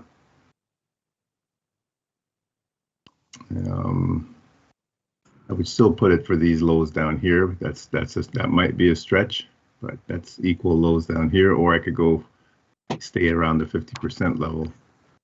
That first group of down candles going into the gray area is about where I'm expecting if it can get down that far, it'll be good. That's almost to my 141%. I'm thinking that might even be a tough run. Really like Bitcoin. You gotta love Bitcoin. Get this thing drop. Got a home run on Bitcoin. Yeah, it's hilarious. Bitcoin's great. So I took some more profits and moved my stop down. So I still have that mid. I could be, like I say, being a bit greedy by going for the lows, but you can always move your stop up. So this could be a nice target right there in the middle in itself. But I've got a 1, 2, 3 here, so I figure we should get down to that low, no problem. Yeah, the low is quite a distance away. 87,206. And the NAS is just dogging it. That's We're coming into macro time. Less than a minute here.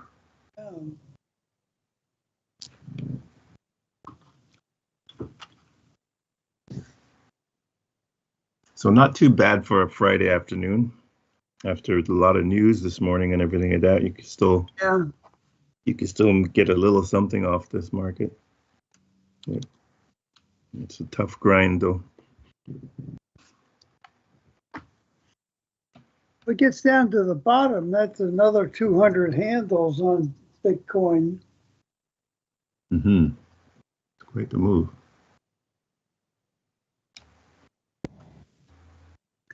Lennox, Yes, sir. where would you target and for NAS, and what is the So I've calculated the from the high to the low. 50% is right here, so that's a reasonable target area. Oh, 50% retracement. Okay. Yeah, From that in around that area, I would think. So you got some equal lows and swing lows and gaps as well. So, you know, that's your 5 minute, right? that was the 5. So on the 1 minute, looking at it as there's a swing low here. There are equal lows here, but that's above 50%. So I'd like to see them come below 50%. Not that they're going to do it, but we'll see. And then, yeah, so in this area, I would really like to see them come down and take out the low here, but that might be a stretch. That might be a stretch right now. I mean, they're not coming down in a hurry here, so if they got to 79%, it'd be a while. yeah, satisfied. Yeah, thanks. So yeah, always like look at the range, and if once you see the range, you can always mark off, the 50% of the range as an ideal area, an area that price could come back into. It is a good gauge, and yes. Many times you see a retracement taking place, and it goes. Sometimes, 50, 62. Yeah, 50 to 62% area is always, reasonable. And sometimes you do it so perfect that sometimes you ask yourself the question, is this for real? Yes. But sometimes you don't see it. You don't see it until afterwards, though. So that's the challenge, to see it in real time, so you can take. That's right. That's why we do this in real time, so you can see. That's what you're kind of aiming for, but it's not coming down in a hurry, not like Bitcoin. We're in macro time right now. This could be a slow descent. I would not call this an algo down move. No, not yet. So we're kind of in a fourth wave area here. So still looking for them to take out this low anyways. And then, you know, one low at a time, right? So we'll see.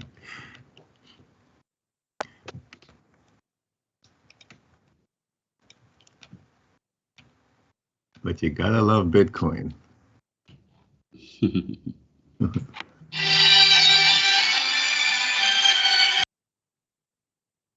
I caught Bitcoin yesterday for huge gain. It was just ridiculous. Right after you guys left there, it made a, I don't know if anybody saw it yesterday, but it made a huge move to the upside. All of a sudden, I was in it, and it's like, wow, crazy. Did that give you your 300 that you were looking for? No, but close, getting there, getting there quick.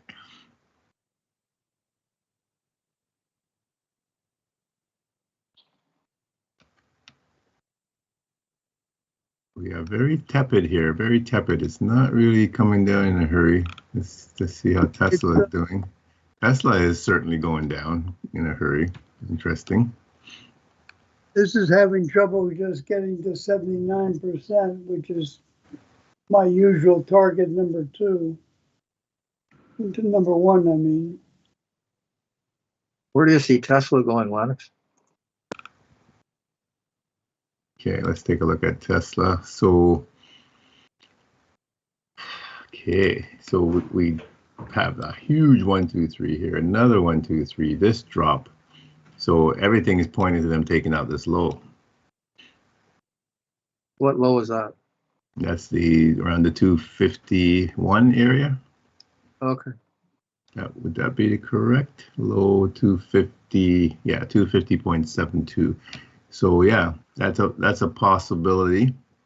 And if they're not going to take the low, then you know we'd be looking about halfway point for a turnaround to go back up. But it's looking pretty lean there at this point.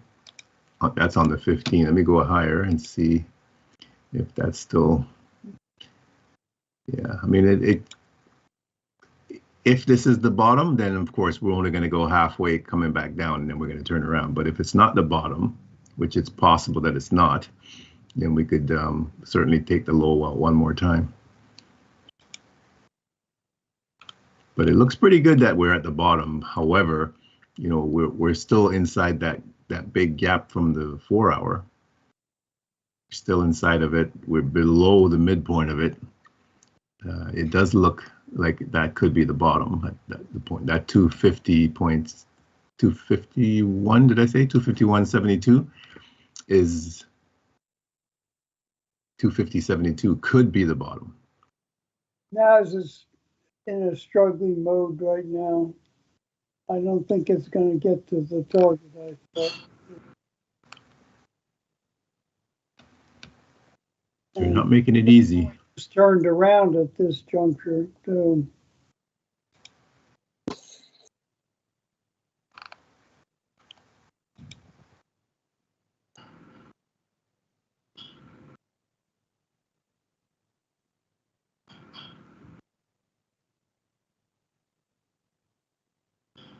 Oh, that's a drag. I accidentally moved my stop loss on Coinbase just as they've spiked it up. Oh, did you see about that? On Bitcoin, I should say.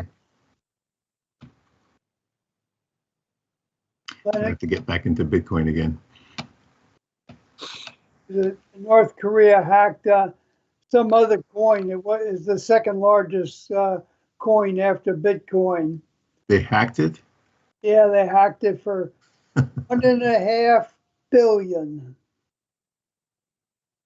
I moved my stop down on Bitcoin here, and they spiked it up and took me out right there. Sheesh. But at least I was in profit, but that's so annoying when they do that. Just thought you'd be safe right there, but it's not safe right there. Just with a spike. So I have to get back in again to continue the trajectory to the downside here.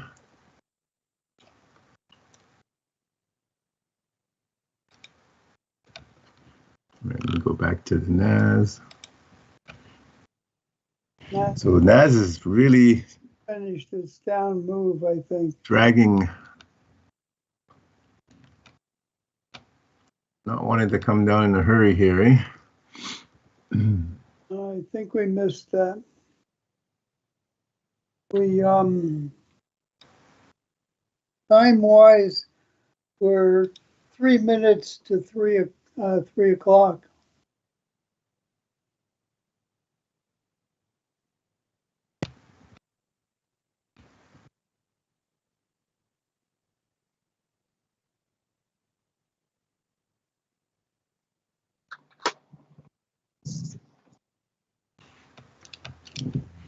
Okay, still looking for more drop here.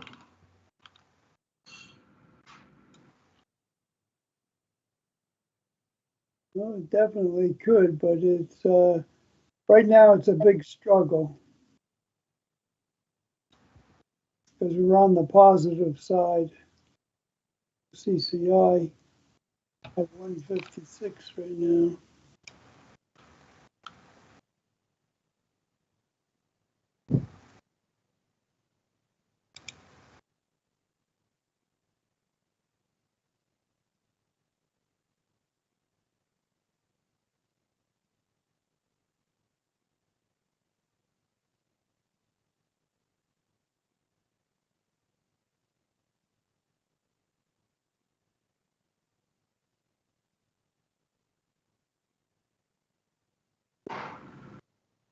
Well, it's trying to get down again. It's trying, yeah. Let's see if we can break this low.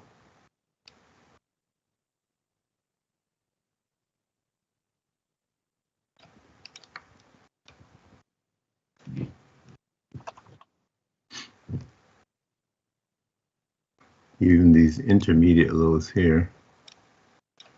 Yeah, if it breaks the low, it might just be able to pick up enough lots so that it can take the whole darn thing north again. Well, our structure is intact, so we should be breaking the low and looking for them to come and take this low as well. So,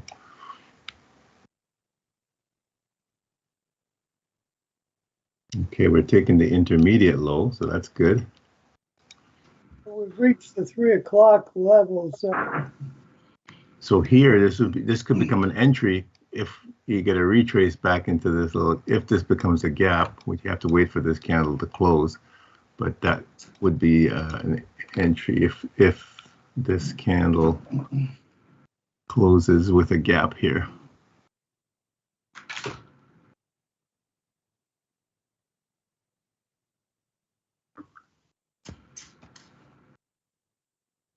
this is where I'd be waiting for it to actually try to break this current low and start up as soon as it's starting up, the time to jump in. It looks like you're going to get a gap. So if you get a retrace back there, that's another, I could add to my position. Ooh, and they came within a tick. Wow. I hate this thing. It just always blocks my view. So they came within a tick of going into that gap. Yep. Here they come again. Down, Almost. Super nickel and diming myself here. Okay, so I'll take, now they come right into the gap. So add some more to my kitty here. See if we can get a continuation to the downside. this might be rough. I'm looking for the turnaround to the upside. No upsides here. No upsides in the cards, George.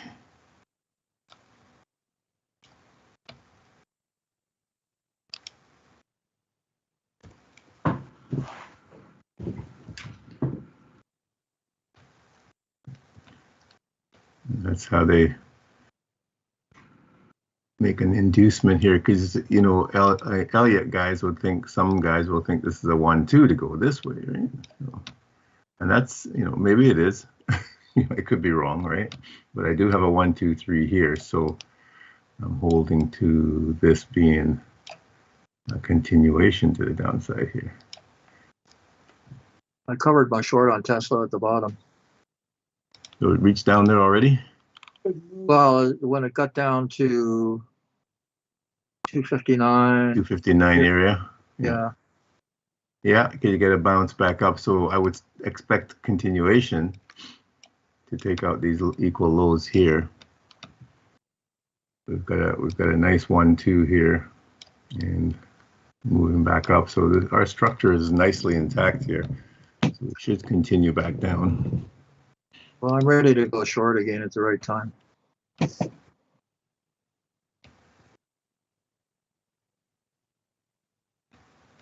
We're still into the macro right now. 3 minutes into it. Yeah, S&P starting to make a nice push down. So NAS should start making a nice push down. Beautiful. And I can take a little something off again. So let me do that. Get them. Didn't break the level I wanted to break. All right, so we need a breach of this next low here.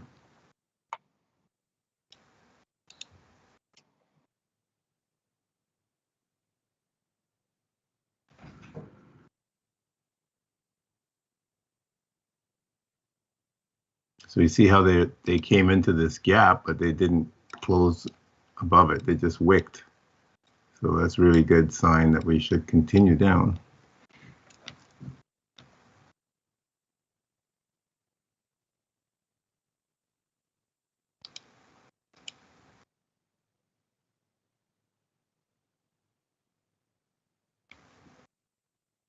My problem is I have bull divergence at this point, so.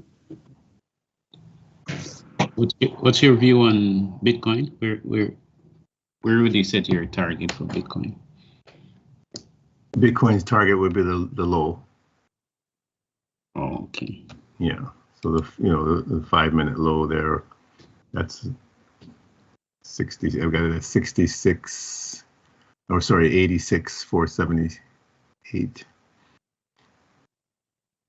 Okay, 86. So I think they're gonna take out that low.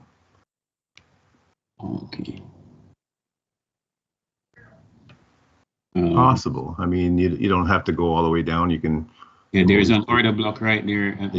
There's an order block there. There's a gap right above the order block on the 5-minute as well. So, yeah, there's a swing low there. So they might halt it there because they did sweep to the left. Right? Yeah, they swept. Yeah. Yeah. So it's possible that they might not go and take that low at all. Right?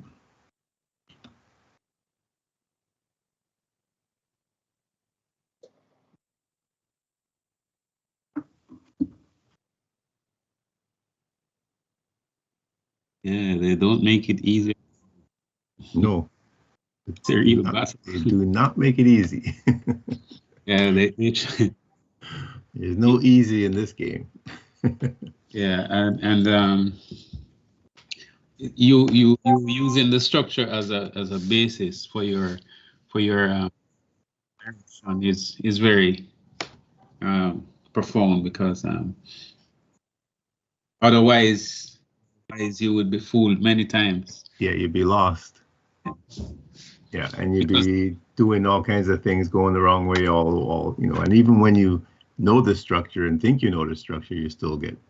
Yeah, they will still tie you up in a web. So, I mean, I like to, string, wins together and so forth, but sometimes I string losses together, so. Yeah, that's the reality. Yeah, it's tough, right?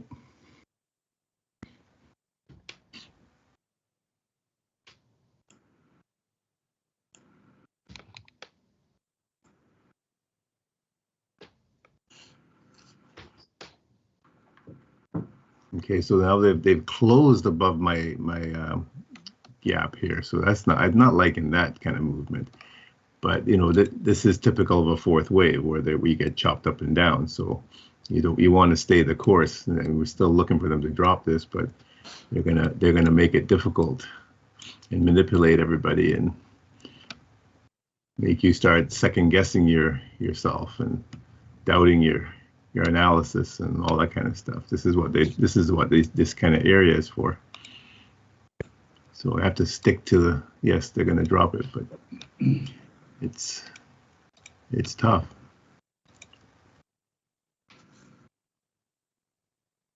S&P is much more a nicer pattern.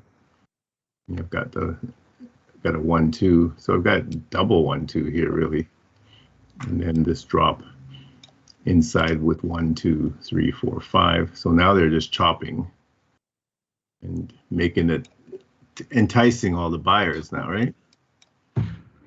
To go, but this is what I expected would happen. Yeah, I don't like it. That's just wrong for them to be doing that. They're really enticing and inducing the buyers to take the bait here. Taking all the sellers out from up here. All these guys are gone. So we should come back here. That's but again, I could be wrong. Or could be wrong. get in. It's possible that they're going to go and take out the highs one more time. That's, they could do that, but don't want to see that. There one more minute in the macro. I've got to stop right there.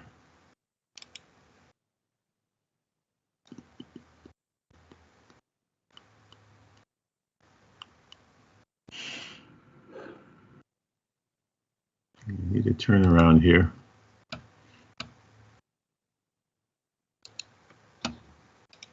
The top is pretty flat as well. Yeah, it's very flat there. So, yeah, they might stretch it up there and go and take me out. That's okay. I made some nice profits in here, so I could have moved my stop down to protect a little bit, but I thought, no, I'm not going to move it down until they break these lows. But yeah, they didn't expect them to come back this high. So we've got one gap here. That's my last line of defense here. So hopefully that holds them back.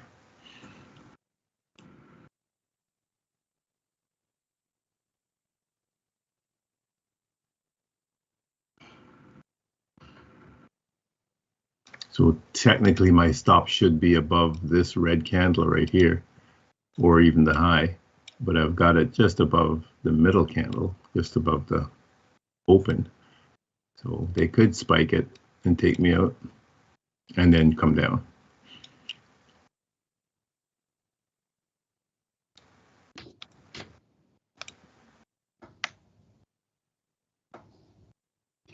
I'm looking on Bitcoin and on the 5 minute, and since they swept to the left, I'm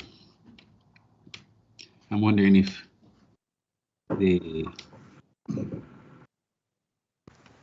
might be going up instead of down. I don't think they're going up, but yeah, they sure induce people to think that they're going to do that. Yeah, I guess. Yeah, I think they're. So on the 5 minute, you say, right? Yeah. So they. Yeah. So again, I have a 1-2 here, so I'm really looking for them to continue back down, taking out these lows. All right, look to your left. They swept these guys. They didn't sweep these. They didn't sweep this one. Not there. Yeah, right there. So to the left. Here. No. So further to your left. That was that middle candle there going up would have been a sweep. Yes, that candle would have swept to the left. Because I'm looking at the chart and at the chart on a broad. So if you bring it over to your, yes, like, I still can't see where it swept. Oh, this low over here Yes, you're talking yes. So that low did sweep that low, yes. about. Yes. So I'm wondering if this move up could go and take out the highs.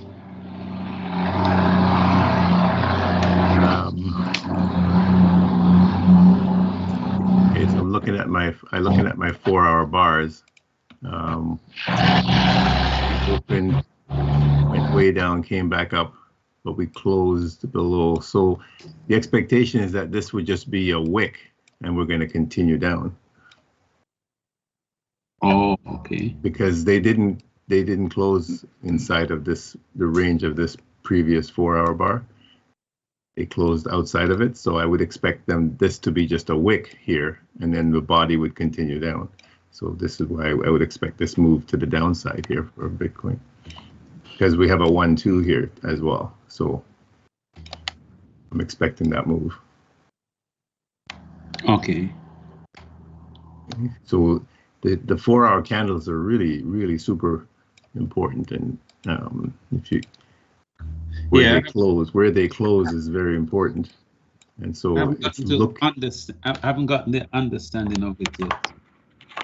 Yeah, so that's kind of what I'm seeing here. It's that they're doing that move. So I'm looking at the entire move from this level, and I've got a big 1-2 here. This drop, this move back up. So I would expect them to come down and take out the low. That will give us our structure. Oh. So they did come back into this area a bit. So it's not an impulse wave, but it's enough to get them to come down and take out these lows. And like I said, maybe they won't take out this low, but because they did sweep here, they did sweep right there. So maybe this low might be a strong low and it'll hold. So they could just come back into the gap here, perhaps. So I put my target for the gap in this case, just in case, because this 1-2 might just squeak and then bounce. So just take out this low here, and maybe just touch into the gap and bounce.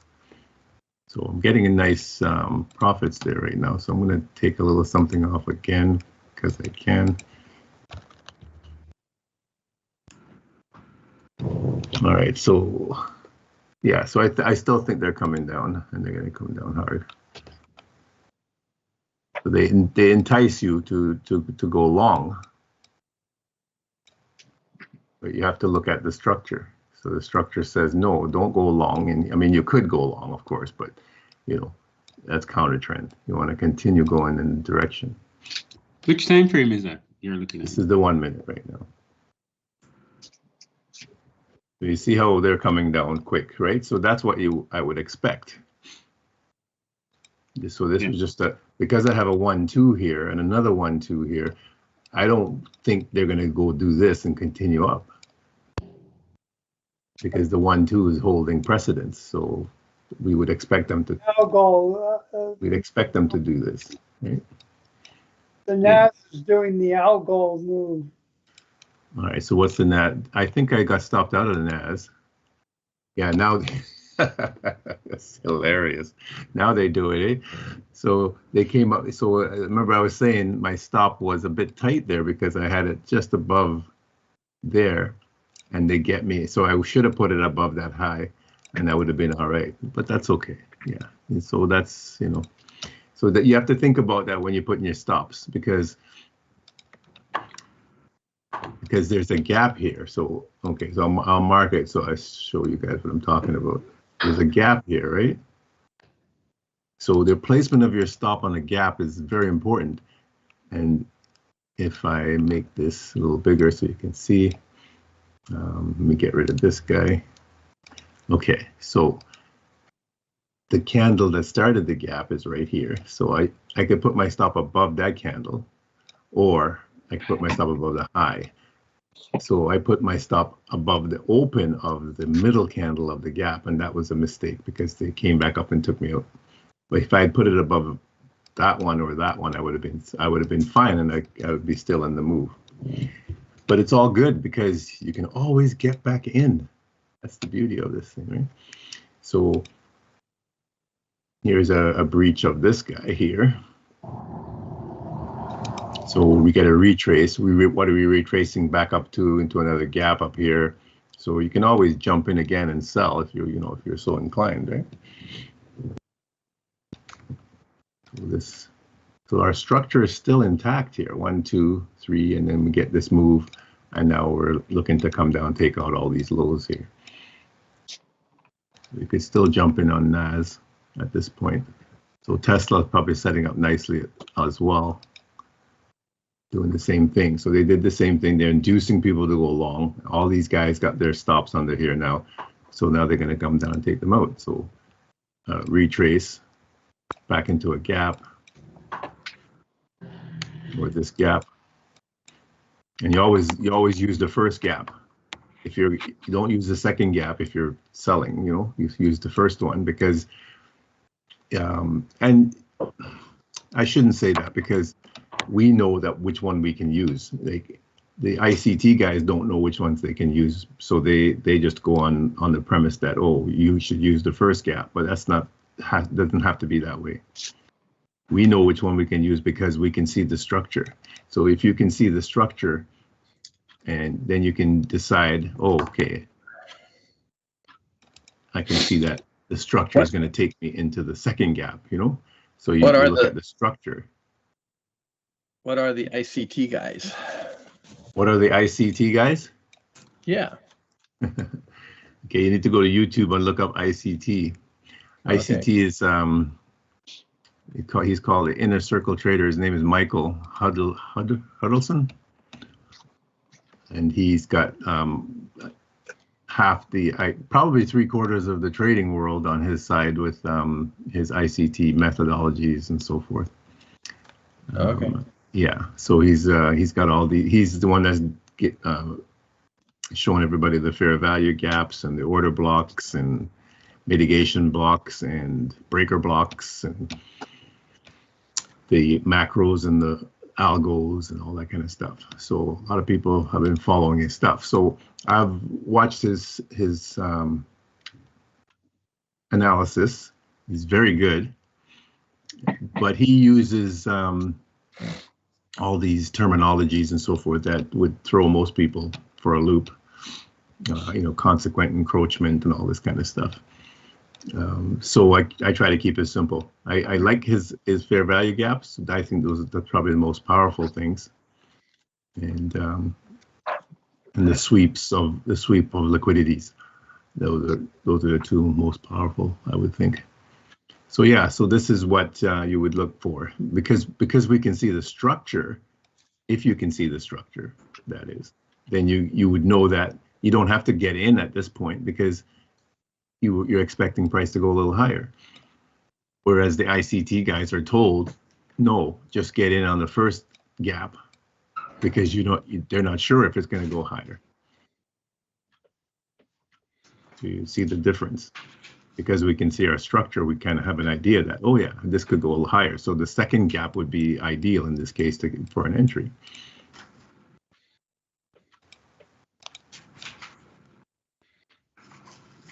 Okay, I'm going to go back to NAS here. Okay, so this one, well, order block, came back up into an order block. Went right, look at that, we went right through the gaps. These two gaps there, we went right through both of them. So it's telling me that, yeah, that's totally a possibility that we could go through that because of the size of that first leg. It's pretty choppy here, eh? We're still in a fourth wave, so it's very choppy in here.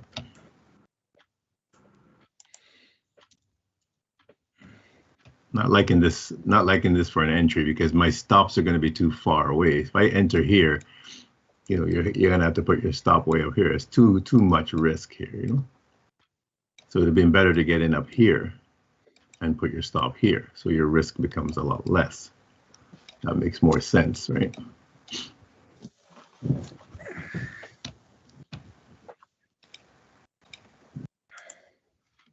Martin, you still awake? Yeah, yes, still present.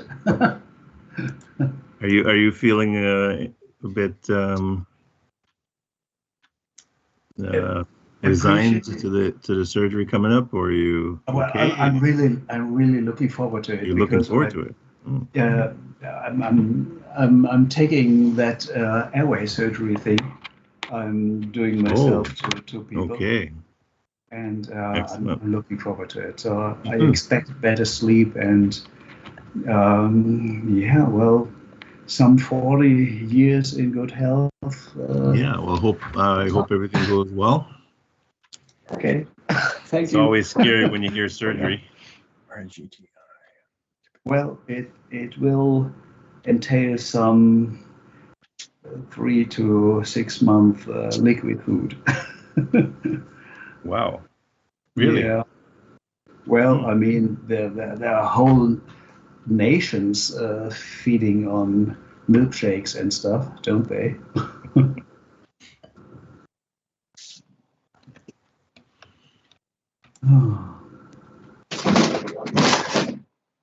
We're at 20 minutes after the hour. Very slow, methodical movements here. Not getting. See how S&P looks in comparison. Did the S&P go above? No. So they did the same thing on the S&P. Came back up. So I hope you guys understand what I'm saying about this movement. If you can see that you got 1-2 here, so you know if you got a 1-2 here, that the height of this 1-2 is quite large. So you would expect price to go up a ways, and they did it very quickly here. So they did a big, huge 1-2, boom, boom, boom, like that. They just did it very quickly. But the 1-2 is very large. So you wouldn't be looking to get in if you were selling at the first gap, because that doesn't make any sense for you to get in right there, because if you've got a big 1-2 like that, you would expect price to go up higher. But the ICT members would think, oh, the first gap is the rule, so take the trade right there. So you'd enter here. So now your stop is going to have to be prohibitive. So that's what I'm talking about.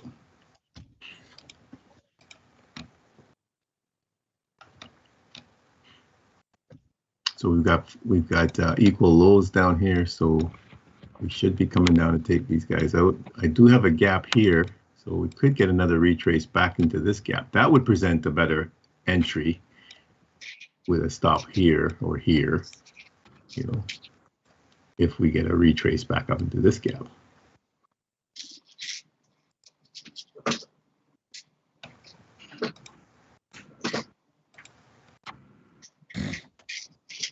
Bitcoin has slowed down considerably as well, eh?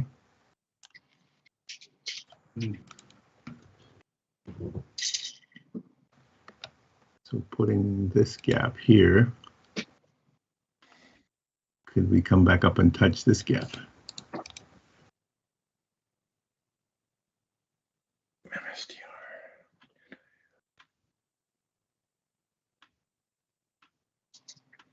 And just as I said, Bitcoin was slowing, it's starting to pick up.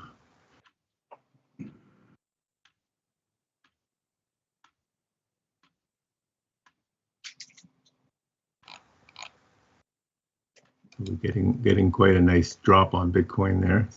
Getting some nice profits. Could again take some off at this point. I have a question for Stacy. It's a technical question because I know that you're into computing. Stacy there? Stacy, you there?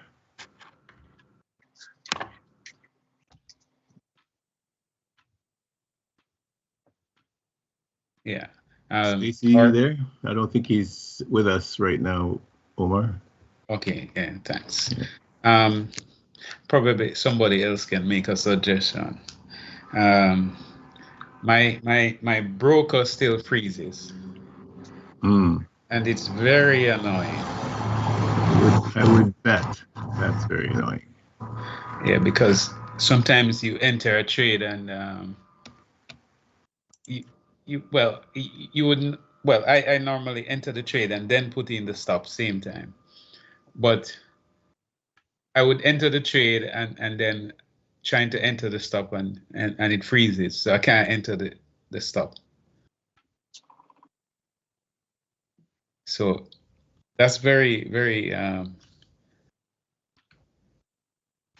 challenging to deal with that. But I don't know if anybody else have ever had that problem with their I've never had that problem, so I can't even relate to that at all. Yeah, and it's not like it's hanging. Like sometimes you would be trading and you put in your stop and you don't see it on Trading View there, Lennox. Mm-hmm. And I'm saying, it seems like a bit of latency that they're taking a while to, but yeah, sometimes it's very quick and other times it's slow. So, but it's never. Yeah, I mean there were times when it's frozen here on Trading View, but a refresh usually fixes it. Yeah, my refresh keeps a spinning circle on the yeah.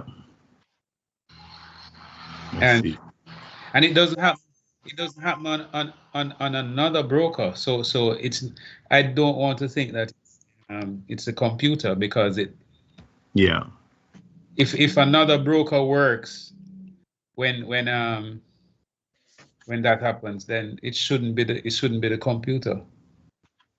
Yeah, understandable. Yeah.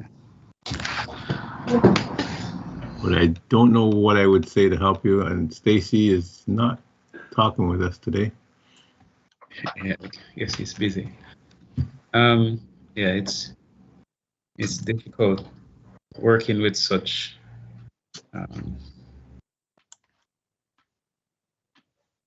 challenges.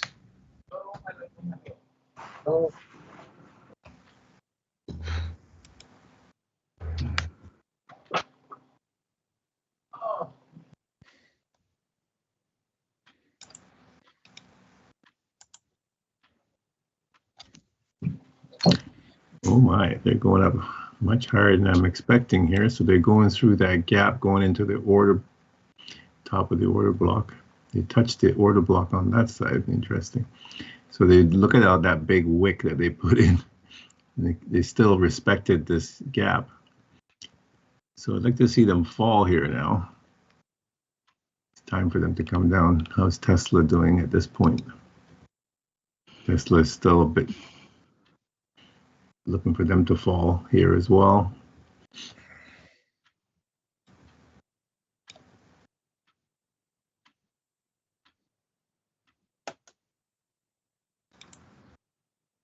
This guy can go.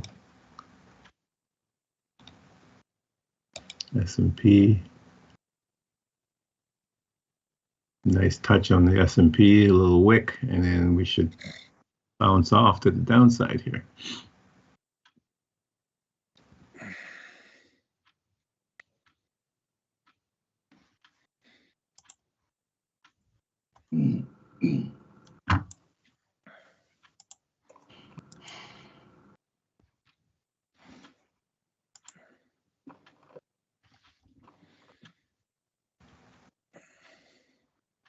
But it's not doing that. No.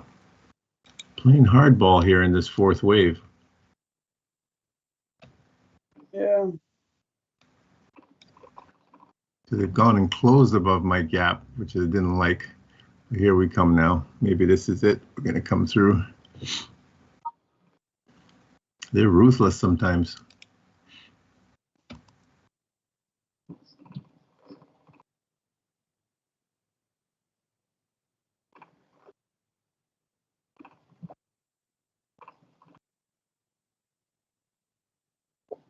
Have a half an hour to go. And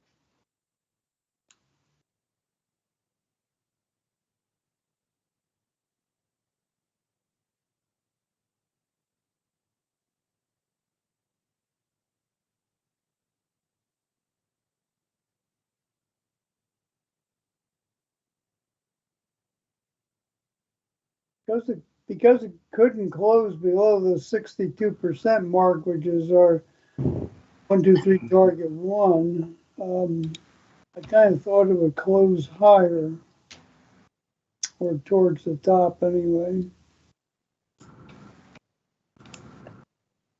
But this will keep us guessing till the very end.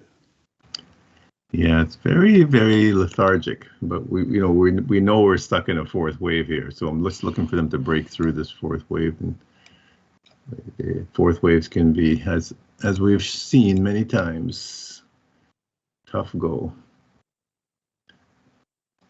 So we're looking for them to break this low, then this low.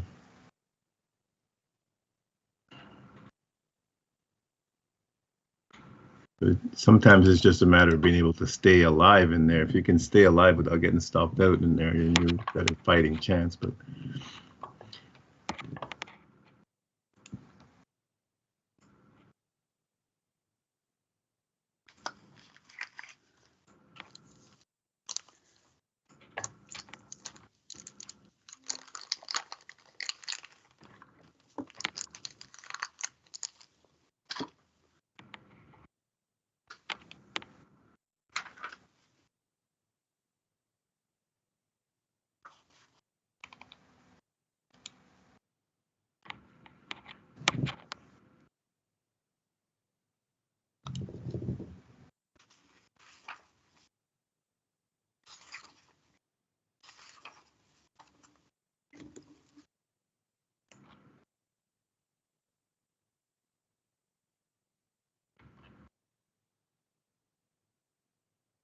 we got about 15 minutes or so before the final macro of the day. So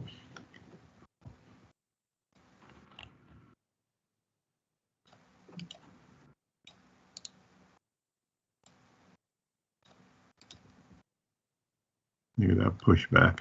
You wouldn't think they would do that, come all the way back up there, but they certainly do it. So this high has to stay intact and give us a 1-2 to continue down.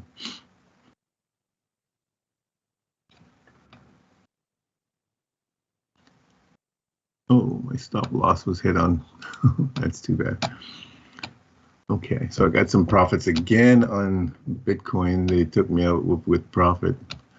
So Bitcoin has come back a bit higher than I was expecting the retrace to do. So yeah. So again, I'm trying to hide my stop in this area here, and they come all the way back up, which sometimes you don't think they'll do that, but they do. There's orders sitting here. There's stops sitting here. So they come back and get them. So it could always jump back in again to continue going down.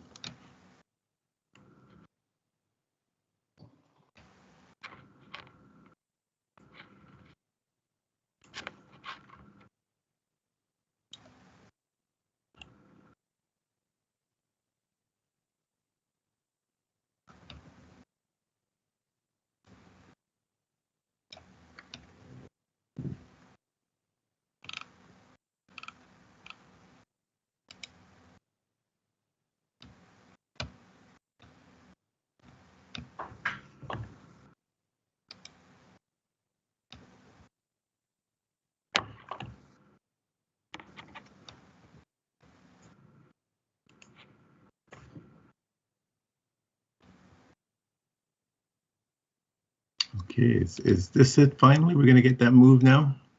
Take these out?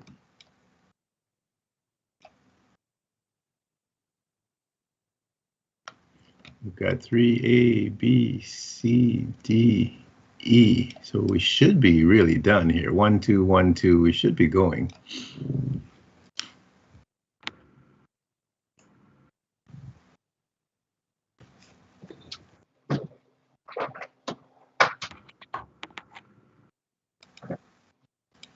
Okay, we're breaching this low, so I could take a little something off at that point, or hang on till we get down here.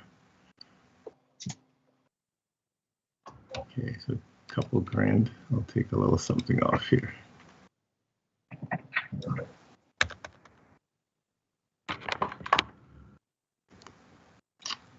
back up.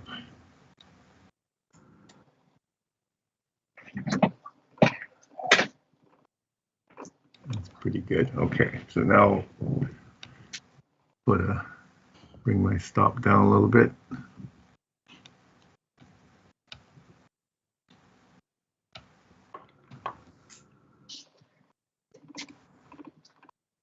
But not too much. See, I should be able to bring it into positive here. Yeah, now I can, because now we're breaking that low there, so that's good.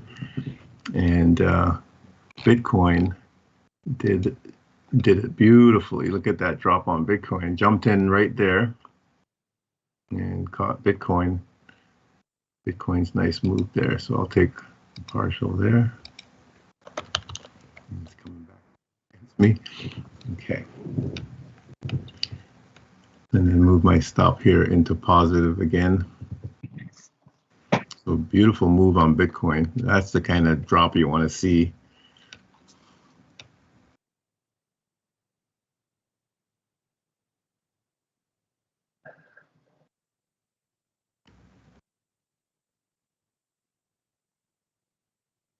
Okay, so I'll just move my stop into positive here.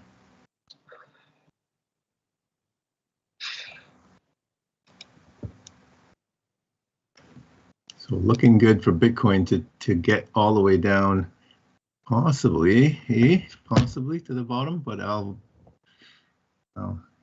we're pretty close to this target here. I'm going to put it at the bottom, Omar, but I don't know if we're going to go down there. So Yeah, it's possible. It might be a stretch, but they could do it too. So yeah, it's possible. Yeah. Whoops. Yeah. Let's see. What the fuck? Yeah. Yeah. They might make it. Where is my order? Oh, I thought I moved my TP down. Pretty sure I did. Okay, let's do it again. That low. Finally, it dropped. Yeah, finally. And that drop is actually an algo drop. I'm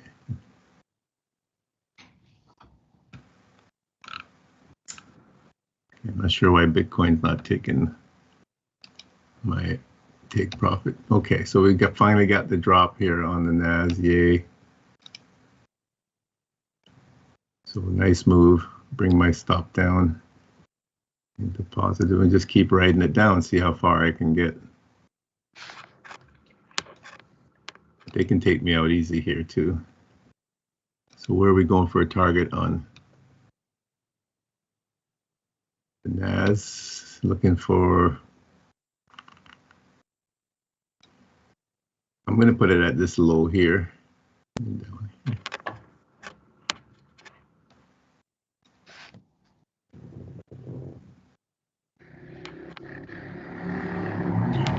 Wow, so talking about slow, my orders are going in very slowly. Maybe I'm doing it too fast. Okay, so nice moves there.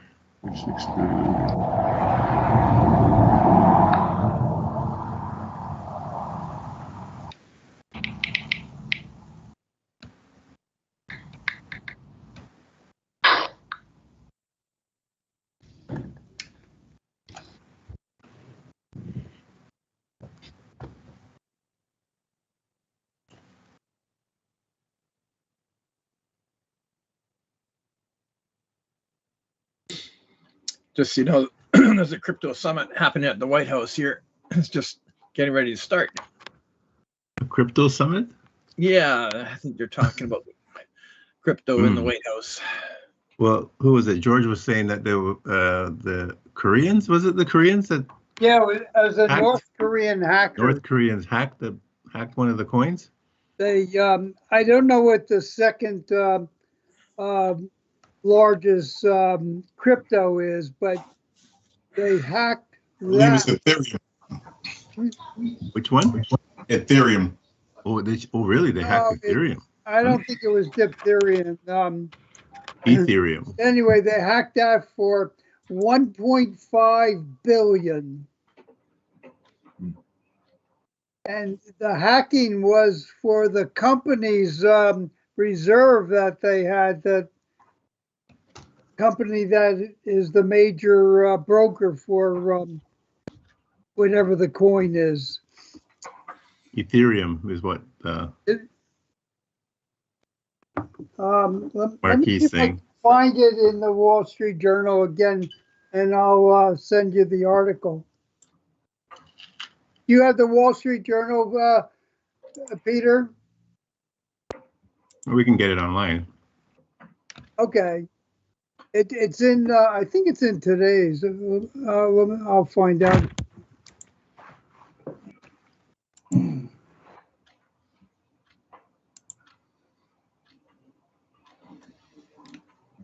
Okay, we've got 7 minutes to macro time, and it's very precarious because they're still hanging in up here.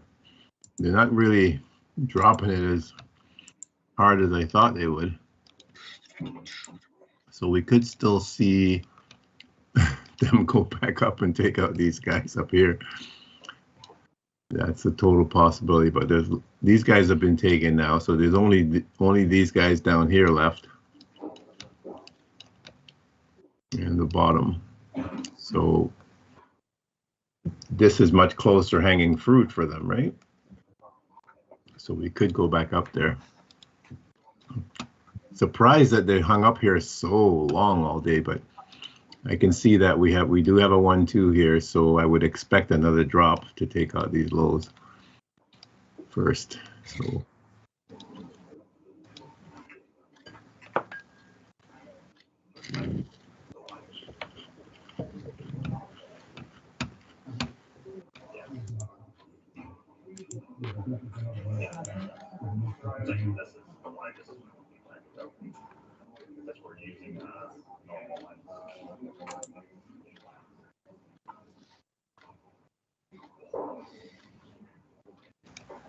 I'm seeing Bitcoin start to paint a gap to the upside from that low. So it's possible that they could be going up a bit. Of the United States. Well, every time I think I'm safe in Bitcoin, they push back and take me out. So I moved my stop into positive, and they came back and took me out. So that's fine. But they're retracing so much. It's just crazy. You get this nice drop, and you think, okay, we're good, and we should be just going. But they come back and retrace quite a bit back into this gap. So I'd have to jump back in again to continue down if I wanted to get some more out of it. But I've got a lot of profit out of Bitcoin today. Yeah, it does. It's very lucrative, but it's very volatile. Very volatile. That's why I usually just go in, I'm out. If you go in, you get out. Yeah, at the highs and the low, or even before the lows sometimes. Yeah, I just go from range to range, range high to range low to range high, and that's it. Because they move so quickly sometimes. So it could be that they're manipulating this to go back up and take out the highs. That's totally a possibility here. So you see what I was saying, they could come back into this gap, and that might be it, because this is, and it could be the end of the move, and they won't take this low out because they've already taken that. They swept here. So now this gap or order block area is sufficient for them now to push price back up. So with 4 minutes to go now, I could look for a retrace to catch a move out of here, and they're going to take out all these sellers, right? Is it in line with the conference that Armin was talking about?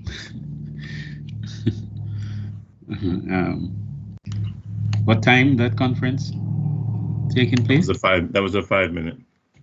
No, what time the conference taking Oh, place? the conference, I guess it's on right now. Okay. So is this what these guys are doing? NASDAQ and them, they're probably just hanging up here because they want to go back up and take out these highs possibly. So can't really move my stop down any too much further than I am because they'll just take me out anyways.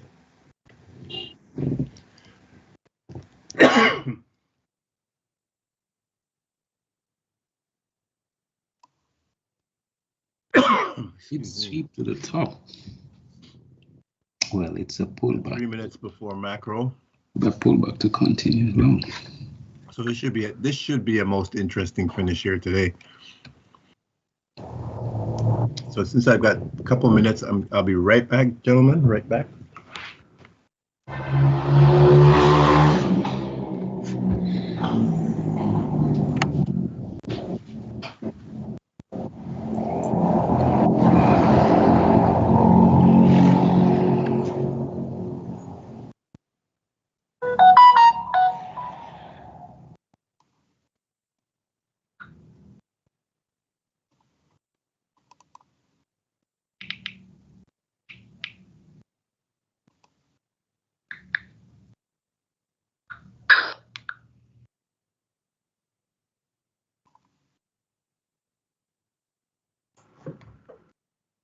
Mhm.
All right.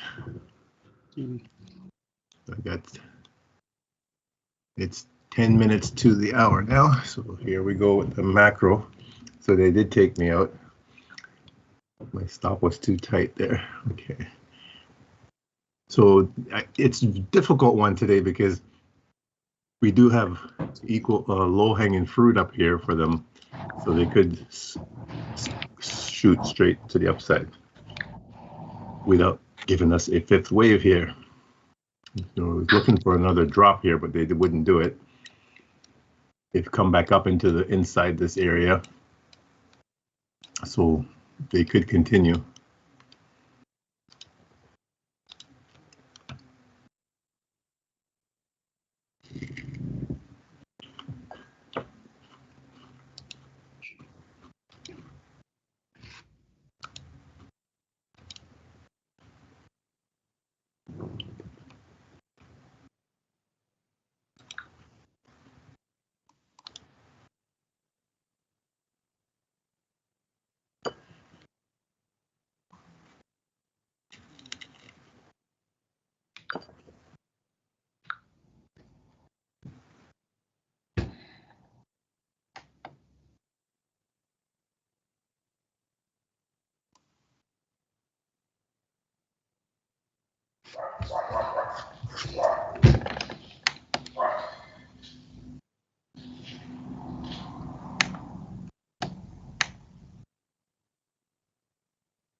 Well, I'm done for the day, Lennox. You're done? Yeah, I made enough. I'm going to the bank right now. All right. I just took advantage of Bitcoin again to the upside this time because of that 1, 2, 3. So I'm going to take a little something off here right while I can. Nice move. That's what I was expecting that they were going to do. They're tricking everybody to go short. And then they're going to go and take them all out. So that's what they're doing.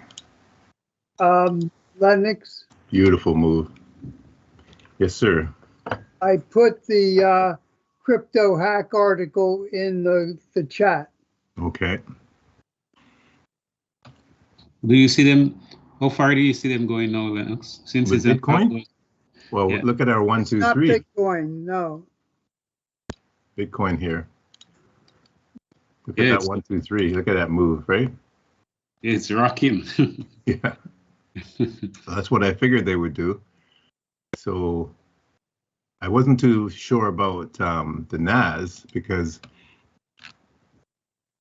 they'd play so much games all afternoon, but they're probably going to do the same thing. But see, they're not doing it. They're just Bitcoin. So quite interesting there. So if they're going to do it, they might wait till 1 o'clock now till the close. So we get a retrace back in, and then maybe they'll shoot up and take everybody out after that. Oh, so I with Bitcoin, boy, they're mean. My fault too. I moved my stop up to protect profits, and they came back down and took me out, I think. Maybe not. It looks like I'm still alive. Okay, no, I'm still good. Okay. I thought that was an order saying that I got taken out, but I wasn't. Okay, so still in. I'd like to see them continue pushing up. So it looks pretty good. So that would be TP at the top here. Maybe even this guy over here. Something like that. But don't have to get greedy. Just go to that high there.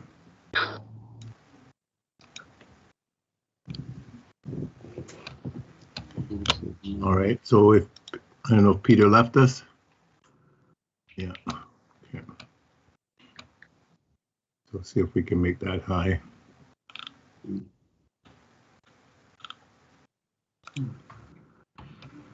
So it looks like NASDAQ will continue pushing to the upside here.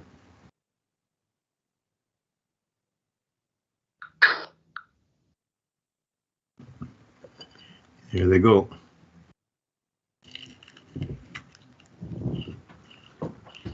So a better move on Bitcoin. And now we get that move on the NAS. So very, very tricky of them, but that's what you would expect at this point. They wouldn't go all the way down to take these guys out down here because it's too far. They go for the low-hanging fruit, which is highs.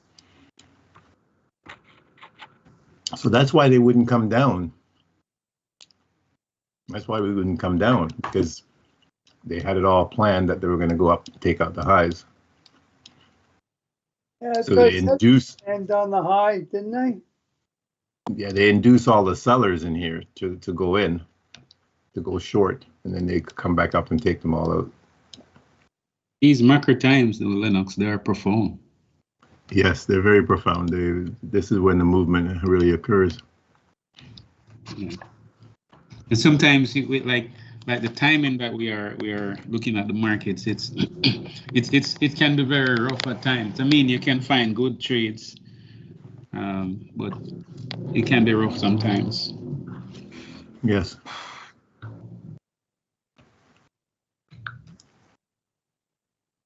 So there was a very tiny gap right here. That's they came right back into that gap on that pullback. And what I was talking about, if you can see the structure in here, if you can see the structure right in here, you can't see it on the 1 minute. The whole Bitcoin's come back quite a bit and stopped me out, but that's all good. Got some nice profits out of it. Are they they come? They reverse quite a bit. Right on. Mm-hmm.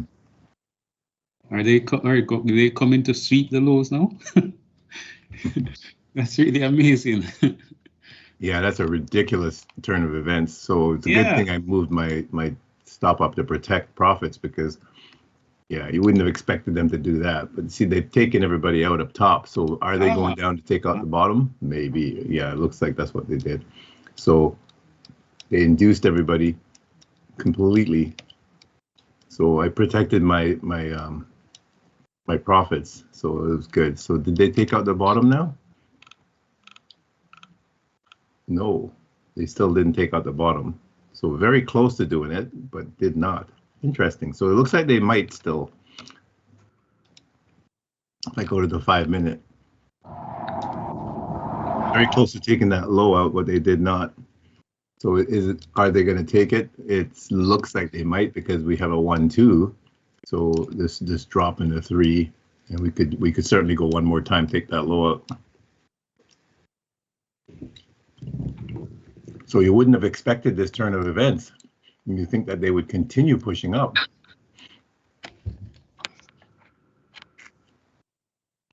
So are they manipulating this or what, eh?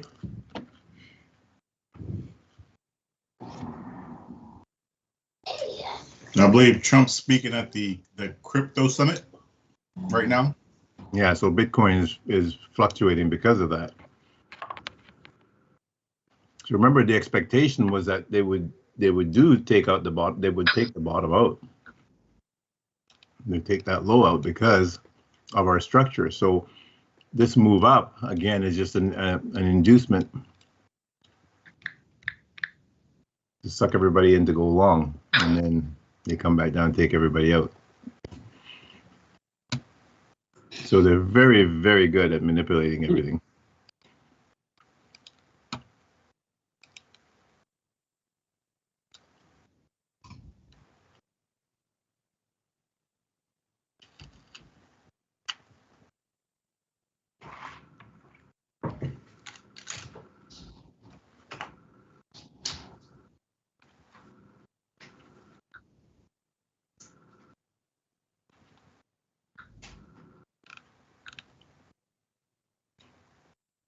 NASDAQ is not following suit. It's just staying up there. So all the sellers have been taken out now on the NAS and the S&P. The S&P the same thing? Yes, exactly the same. So you would think that because we have a 1, 2, 3 bottom, we would continue pushing to the upside now. But we saw what Bitcoin did, so maybe they might do the same thing here. We'll see. One more minute to the close, or less than 10 seconds to the close. So we'll see what they do at the close here.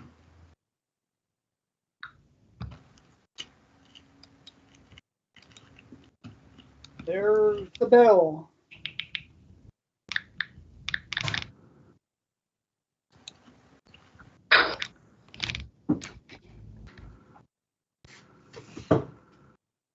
Not much movement.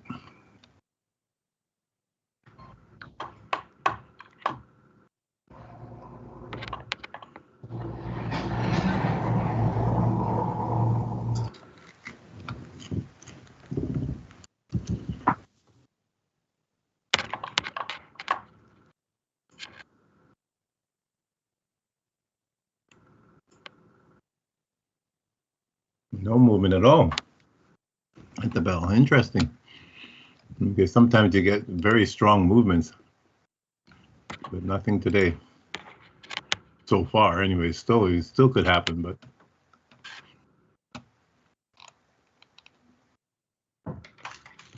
so if Ethereum got touched, it's not really doing anything. It's not really reacting in any adverse way.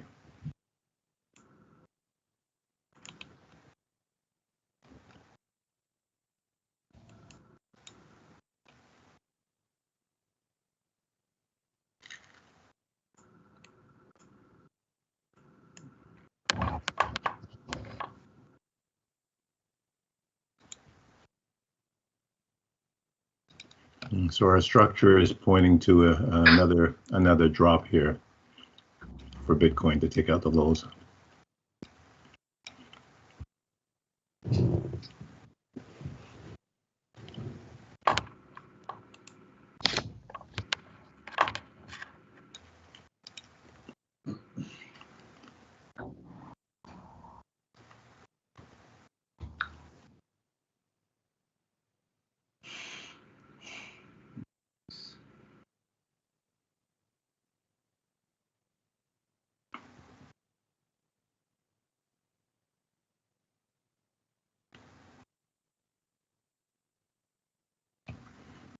That's such a cool building, this building. Really like this building. 26 soup. It just stands out, all those trees on top, so neat.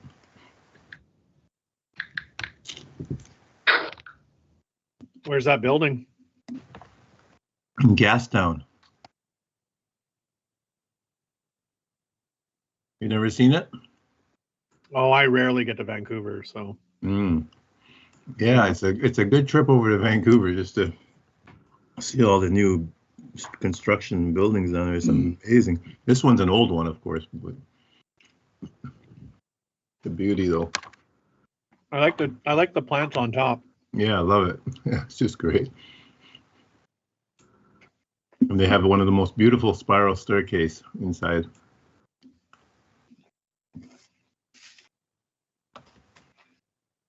We found a beautiful spiral staircase in Naples, in Italy. That was amazing to see that one. Yeah, there's some really nice architecture out there if you can find it. In Vancouver? Everywhere. Everywhere. Oh, yeah. So they are dropping NAS back down now. So they did drop it back. Interesting. So sweeping these guys. So you can't be safe in here. They took the sellers out, and then the buyers, and they get wiped out now. So very tough going at the end here.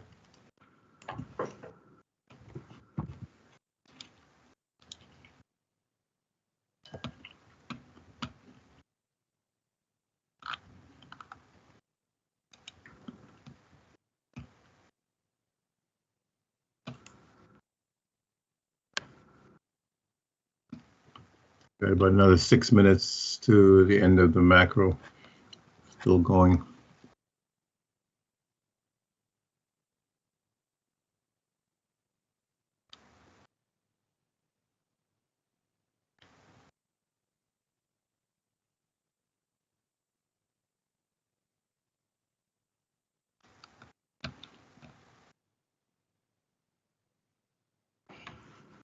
So a very interesting day today. Yes. Yeah, it's Bitcoin really came out in the crunch. NASDAQ was a bit lethargic in here. We had a bit of a rough ride in here. And finally dropped. But it did not give us our fifth wave here. Interesting. So we would expect that move, and we don't get it. And we don't even get divergence or anything because S&P did not do that either. So it was very sneaky of them.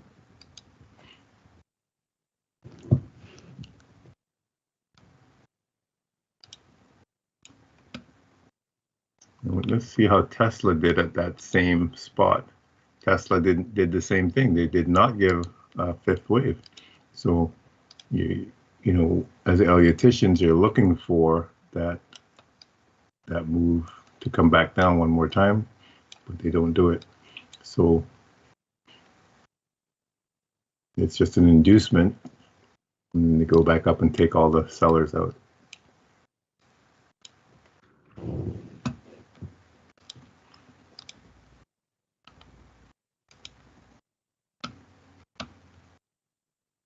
So it's a good edification in any case.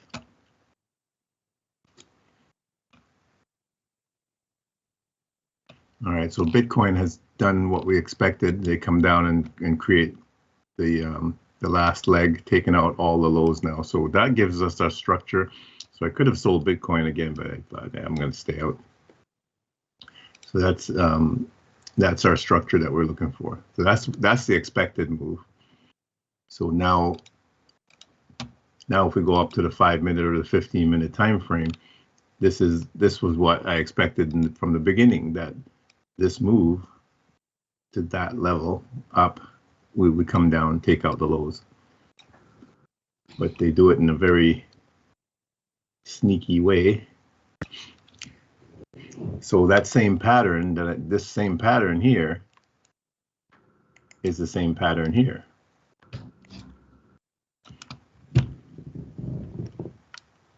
So they're very good. And if you can see it, then you have confidence to get in on this side and play to the downside. And so that's why I did. I could jump in and make some profits off these moves.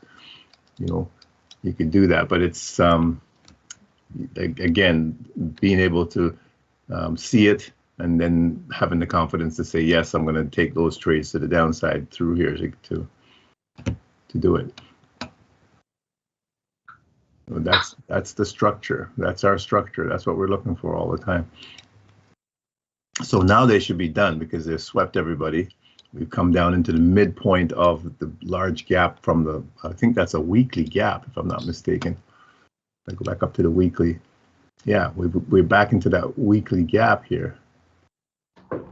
So it's crazy that we've, no, it's not even that one. Sorry, it's one higher up here. There's a gap here that I marked off. It might be a 4-hour gap. Yeah, it's a 4-hour gap here. So we've come back into that 4-hour gap. And that's what we were expecting here, that we would come up and come back down into this gap area and then come out of here. So will that happen? I don't know. Well, that's what I'm expecting. So it's with the 15-minute gap there. And yeah, so the higher time frame gaps will take precedence. So the 4-hour gap is super strong because we only wicked through, and now we wicked into the midpoint again. So this is giving me a nice 1-2 right now. So I would like to see them come out of there like that. So I'd be looking over the weekend here now to be buying Bitcoin back to the upside. That would be the strategy more so than anything else, because it's completed the 5 waves down. It's swept the lows in here. I wouldn't think that they would come down and sweep this low. That's a possibility, of course, but I would be looking more for a turnaround here. So it all depends on where this 4-hour candle closes. So if the 4-hour candle closes inside of the previous one, inside of the range of the previous one, then I would be looking for price to come back up. But if they close below, then it's possible that they could continue down.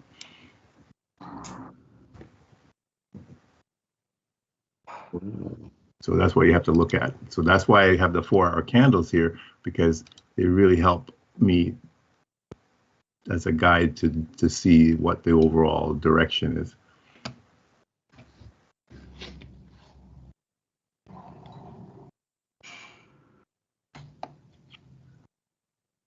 Does that make sense, Omar, for you? You said you didn't understand that. So like this candle, this 4-hour candle here, the first one, it closed right here.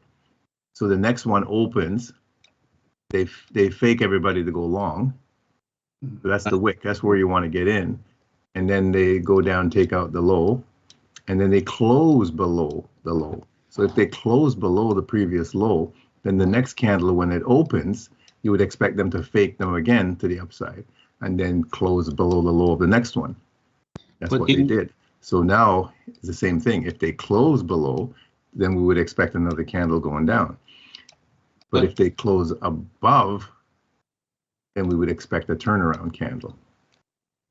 But in real time, you won't be seeing a wick. So that's where it's tricky. No, in real time, you do see the wick. So in real time, what you have to do is, as soon as the candle opens, so as soon as this candle opens right here, see that this candle here, the current candle, when it opened right there, that's you have to drop down to the 5-minute time frame or the 1-minute time frame, and you know that if it moves up, you're going to be in the wick. And so you want to get in on the wick. So if I mark that, I'm going to mark that area right there. So that's what we're looking for. So if I go down to the 5-minute, you want to try to get in on the wick of that 4-hour candle. And the tricky part, the tricky part is, what are you looking for? What are we looking for, right? We're looking for a 1, 2, 3 top. So if we can find a 1, 2, 3 top in the wick area, That's what we want, right? So it's easier said than done, of course, right? But that's what we're looking for. So I see the demonstration, but it's something that I would have to practice in real time and see. Of course, and that's what you do. You have to go back and practice, and look at the charts and see what these candles do when at those areas. So here's where it opened. I can see the line coming over. So I would be looking for a 1, 2, 3 setup in here, to jump in. But you can see the wick. They wicked all the way up. So they tricked you. They dropped it down, then they came back and took everybody out, and then they drop it down. So they're very sneaky. So this would have been a tough one to get in on. They're very sneaky. You see what they did. They had all these guys sitting here thinking that, oh yeah, we're good to go, right?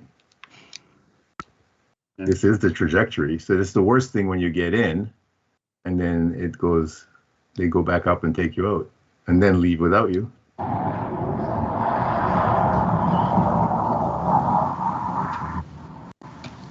So from the 1 minute standpoint, same kind of thing.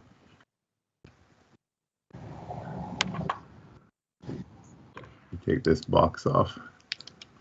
So they opened right here.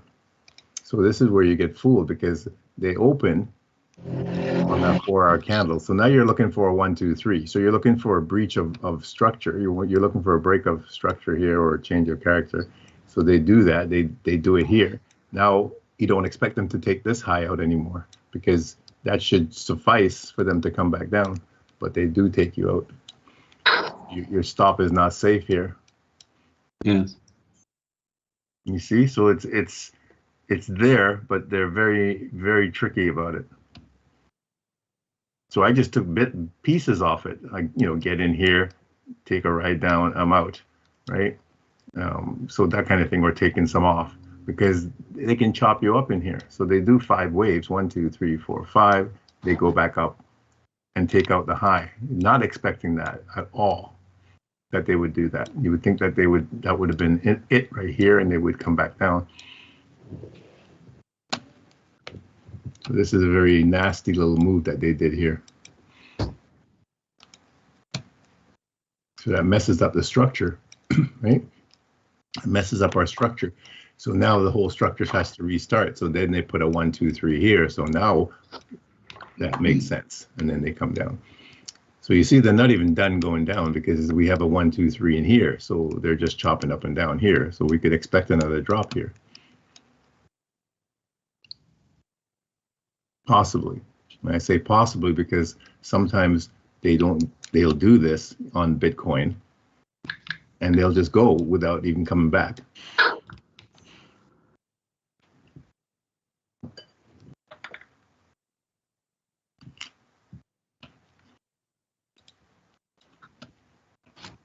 Yeah, so you have to be really, really vigilant and careful. Your stop placements have to be very careful. Precise, and they do not make it easy. Definitely. And it's not like they're going to say, oh, wait a minute, Omar just came in on, so let's give him a break. Doesn't work that way. Oh, Martin is going in for surgery next week. We know that. So let's, let Martin have a win here. Yeah, I'd like Doesn't work that way, right? This is you're in no man's land here, right? This is cutthroat stuff. Nobody cares about you in this market. Okay. So yeah, you got to go. So that's why I like to go in, especially with Bitcoin. I like to go in quick, take my profit as soon as I get that move. I'm out, or I move my stop down, close and protect. But you got to do that. You take quick profits, because they're quick to take you out.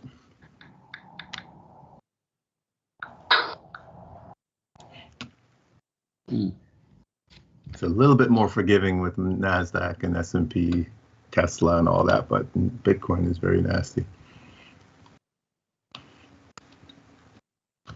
All right, gentlemen, another week. Another week. Another week. It's a great day today, though. This was great trading day. Did quite well. Great. All thanks to Bitcoin. Yeah. So, yeah. I thank everybody for hanging in with me. I appreciate it, and all those people out on YouTube. Yeah, this is reality here. This is how it works in real time. And like I say, it's not an easy game, but it is winnable. So, yes, it is. Indeed.